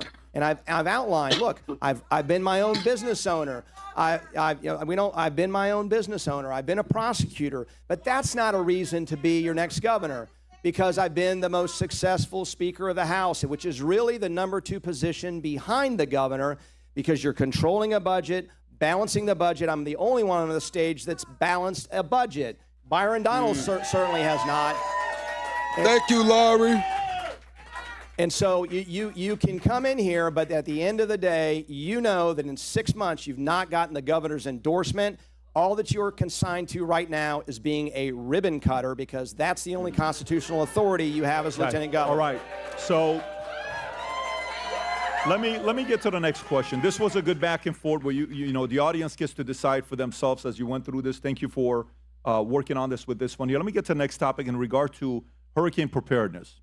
Under Governor DeSantis, Florida became a leader in hurricane response. When the Sanibel Causeway was destroyed in October of 2022, a temporary bridge opened in 15 days and full rebuilding took just over 2 years, setting a new benchmark for state emergency response. As governor, what investments or changes will you make to keep Florida the national model for disaster response? Paul, I'll come to you first. Well, look, in the military, we train over and over again, and the best preparation for a crisis or an emergency is your time in the military. And so I've led that training, and you practice over and over again so that when the crisis Hit the like comes, button, chat. you act immediately without another thought. And that's what you have to do during hurricanes as well. I don't think, and you can. Oh shit, chat. We hit 49,100 subscribers. Thank you for 49,100 subscribers. Be sure to double tap the screen and hit the like button on your way in. And we're now 15 subscribers away from the next sub goal. You can go back in time. We've had a great series of governors that have done a great job. Ron DeSantis certainly stands at the top of that. And so it's several things. First of all, you have to make sure that you protect the rights and freedoms of every Floridian so that in a hurricane, you're not being told that you can't transport your weapons, for example, from one place to evacuate, these kinds of things. And Governor DeSantis did that very clearly during COVID, which was one of the worst civil liberties infringement as a crisis in American history. And I will never let that happen or anything like that happen on my watch, no matter what the crisis is. But with respect to hurricane response, I would give you 4 things. One is a risk assessment. You need to know the severity of the risk, the locality in the case of a hurricane. And then you need resources. You need resources for first responders, and I would be asking our local emergency operations centers what they need to respond to that crisis. And then secondly, our third rather, is communication. A good leader communicates, and that's both to the people that are on the ground working the problem, but also to the public, to warn them of danger that is real, but also reassure them that things are under control. Again, you want somebody who's had a lifetime of being battle tested that can handle the worst thing that comes our way, and finally express that calm in a storm. Thank you, Paul. James, 60 seconds. Governor DeSantis said it best when he said that the only time the average Floridian even cares who's the governor is before and after a hurricane. My grandmother, who taught English here at Plantation High School in Broward County for 20 years, she always taught me that an ounce of prevention is worth a pound of cure. We need to surge resources into communities before a storm hits. Use both the Florida National Guard, but also the Florida State Guard. I'm going to be campaigning for Amendment 1 that's going to increase the size of our rainy day fund. And I'm going to make sure that FEMA, which was found out in the last 2 years to deny hurricane relief to those who had Trump flags in their lawn, that is illegal discrimination. We will stand up to anyone who gets in the way of keeping our people safe after a storm. Thank you. Jay? Yeah, so Governor Ron DeSantis has clearly been the leader in the clubhouse when it comes to disaster response. We know he's been incredible. You know, we had over 50,000 power trucks lined up after Helene and Milton. It was pretty incredible to see that. You know, that consequential leadership, his ability to say, look, that bridge isn't going to take 4 months. It's going to take 3 days. And to get it done is incredible. But what we have to do, and Paul, I think you hit on something that was interesting, is a comms plan. You have to have a PACE plan, a primary, alternate, contingency, an emergency plan that's in place where people can scaffold that and make sure that in a multi-jurisdictional, multi-county situation, you can actually communicate and work through that. Number 2 is clarity of training. We have to make sure that more training is pushed down. Many of the cities and counties have part-time or short-staffed emergency management. We got to make sure they get more information quicker to help make that work for them. And the last piece is this, guys. We all talk about it. You have to get the supplies, the food, the things on the ground quicker. We're going to have to continue to build out what Governor Ron DeSantis has started and have an echeloned approach to where our things are around the state. That works. That plan has always worked, and we're going to continue to move forward on those things. Thank you, Jay. Thank you, Jay. Next question. was shared with us by Sarah Adams, former CIA targeter. She asked this question on Twitter.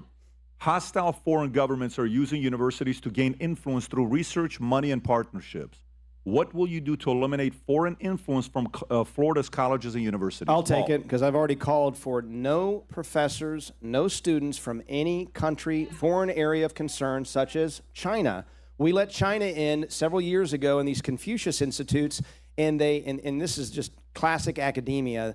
They stole our research because our own professors are collaborating with them on things that belong with the Department of War, that belong to the CIA, and so no Chinese students, no Chinese professors. We need to completely remove, and Jay and I work together on the bill to stop any purchase from the CCP of land in Florida, whether it's farmland or military land. I think that bill can... Chad, do y'all agree or disagree? No Chinese students. Do y'all agree or disagree? No Chinese college students or professors.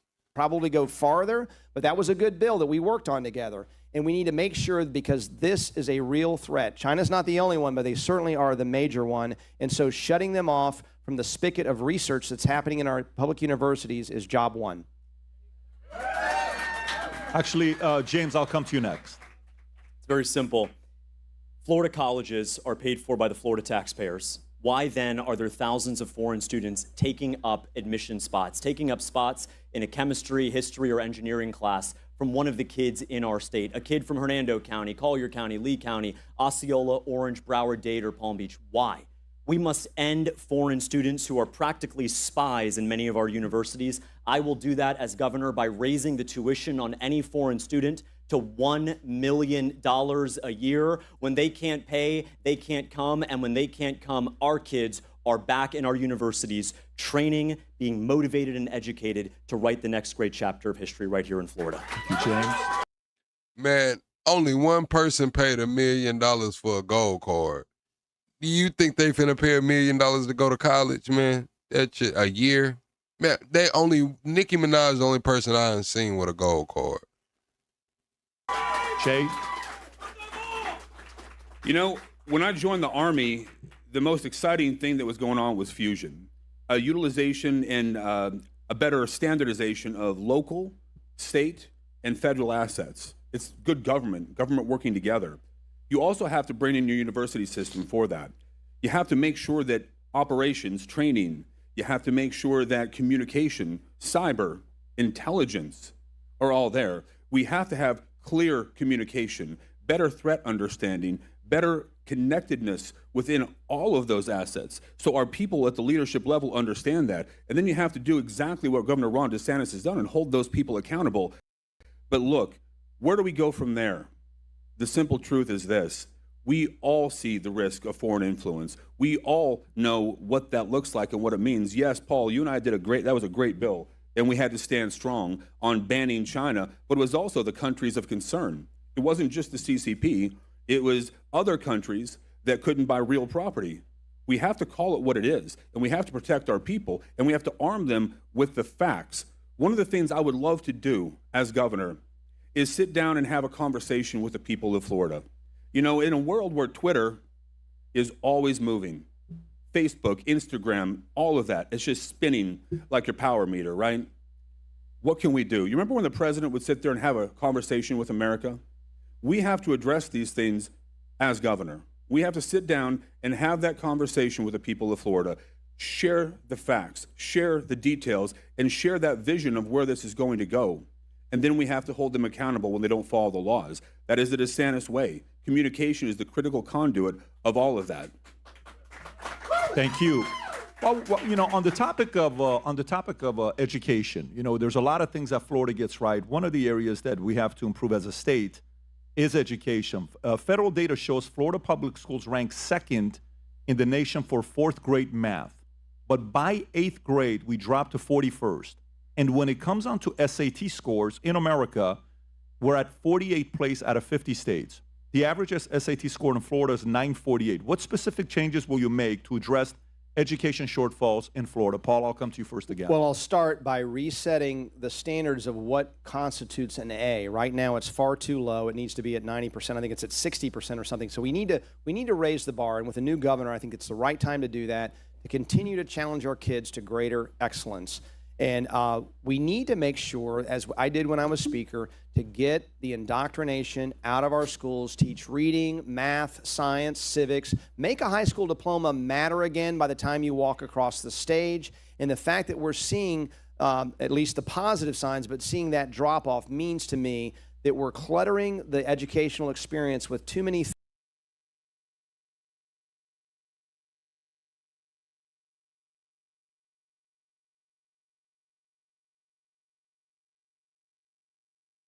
things that don't go to teaching the core basics of education.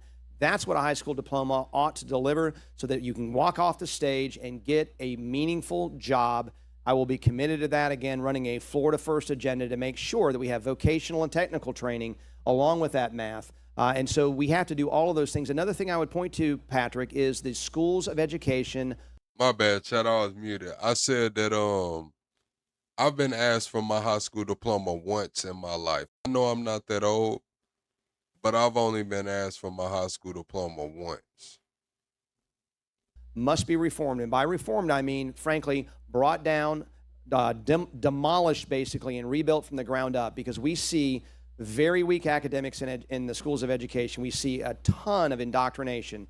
So a teacher walks in really excited. She loves math. She wants to teach math. Seconds, Paul. And they become basically weaponized for the left. We see this over and over again. So we have to have significant reform of the schools of education and focus more on the subject area, not spending 4 years how to teach, but 4 years about how to be a great math teacher. Thank you, Paul. Thank you. Thank you. James.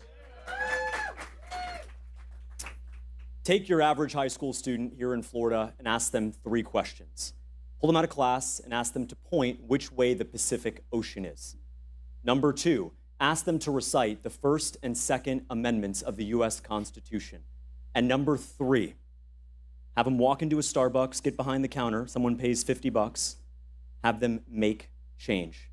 Genuinely, honestly, how many kids, even at the top high schools in our state, could answer all 3 of those questions?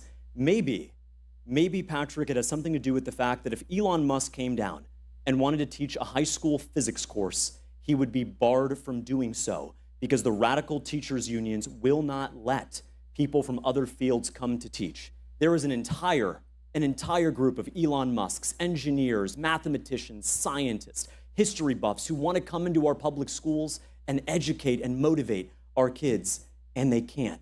But the other fact is that we've got to pay the best teachers more. Now, most teachers I know, they wake up early, they stay late, they dig into their own pockets for school supplies and lunch money. The teachers need a raise if they're doing what is expected of them. And you do that, Patrick, for the very simple reason that a business is nothing without its employees. I'm the only business owner on the stage, and I can tell you this. When you want to retain and recruit the best employees at an investment firm, at a restaurant, or even at a school, you've got to pay them more.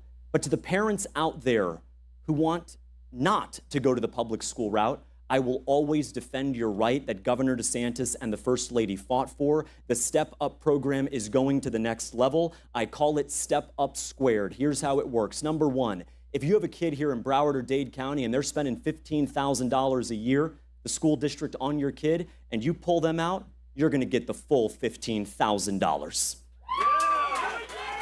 Number two, we are going to empower our homeschool families and allow them to access the same exact extracurriculars, debate team, the rest of it, so they can participate in the same way. Let's not forget, Tim Tebow was a homeschool kid who competed on a public high school team. And I'm going to defend the next generation of homeschoolers to do the same. Shay, please. Yeah, so let's look at what we have here. Number 1, we have to be aware of the cyber footprint of our kids. Have you ever sat back and looked at K through 12 and the cyber footprint we find our kids in? Guys, it's scary. I have an 11 and 14-year-old in the house.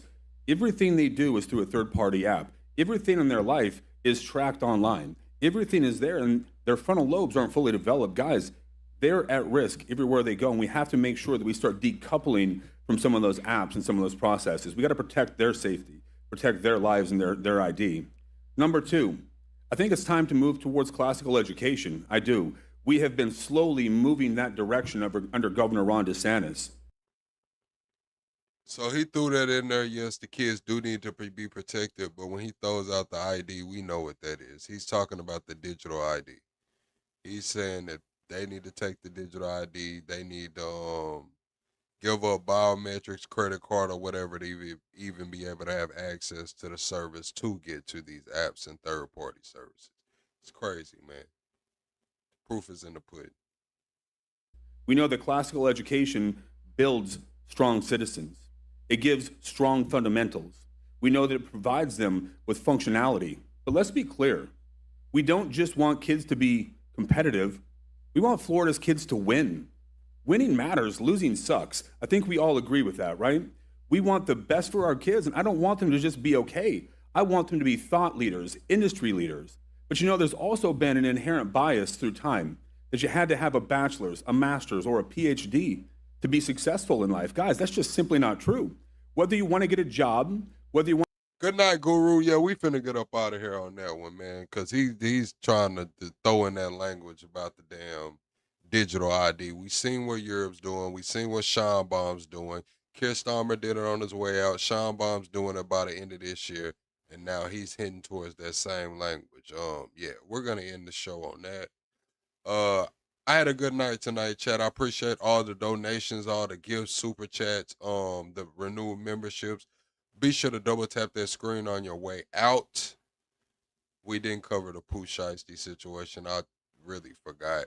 But I have a video dropping on that Pooh Shiesty situation. It'll be dropping tomorrow afternoon. I'll make it members first. So members, y'all had a video tomorrow morning, and everybody else will get it tomorrow afternoon, man. Double tap that screen on your way out. Thank you again for 49,100 subscribers, and I'll see y'all on the next.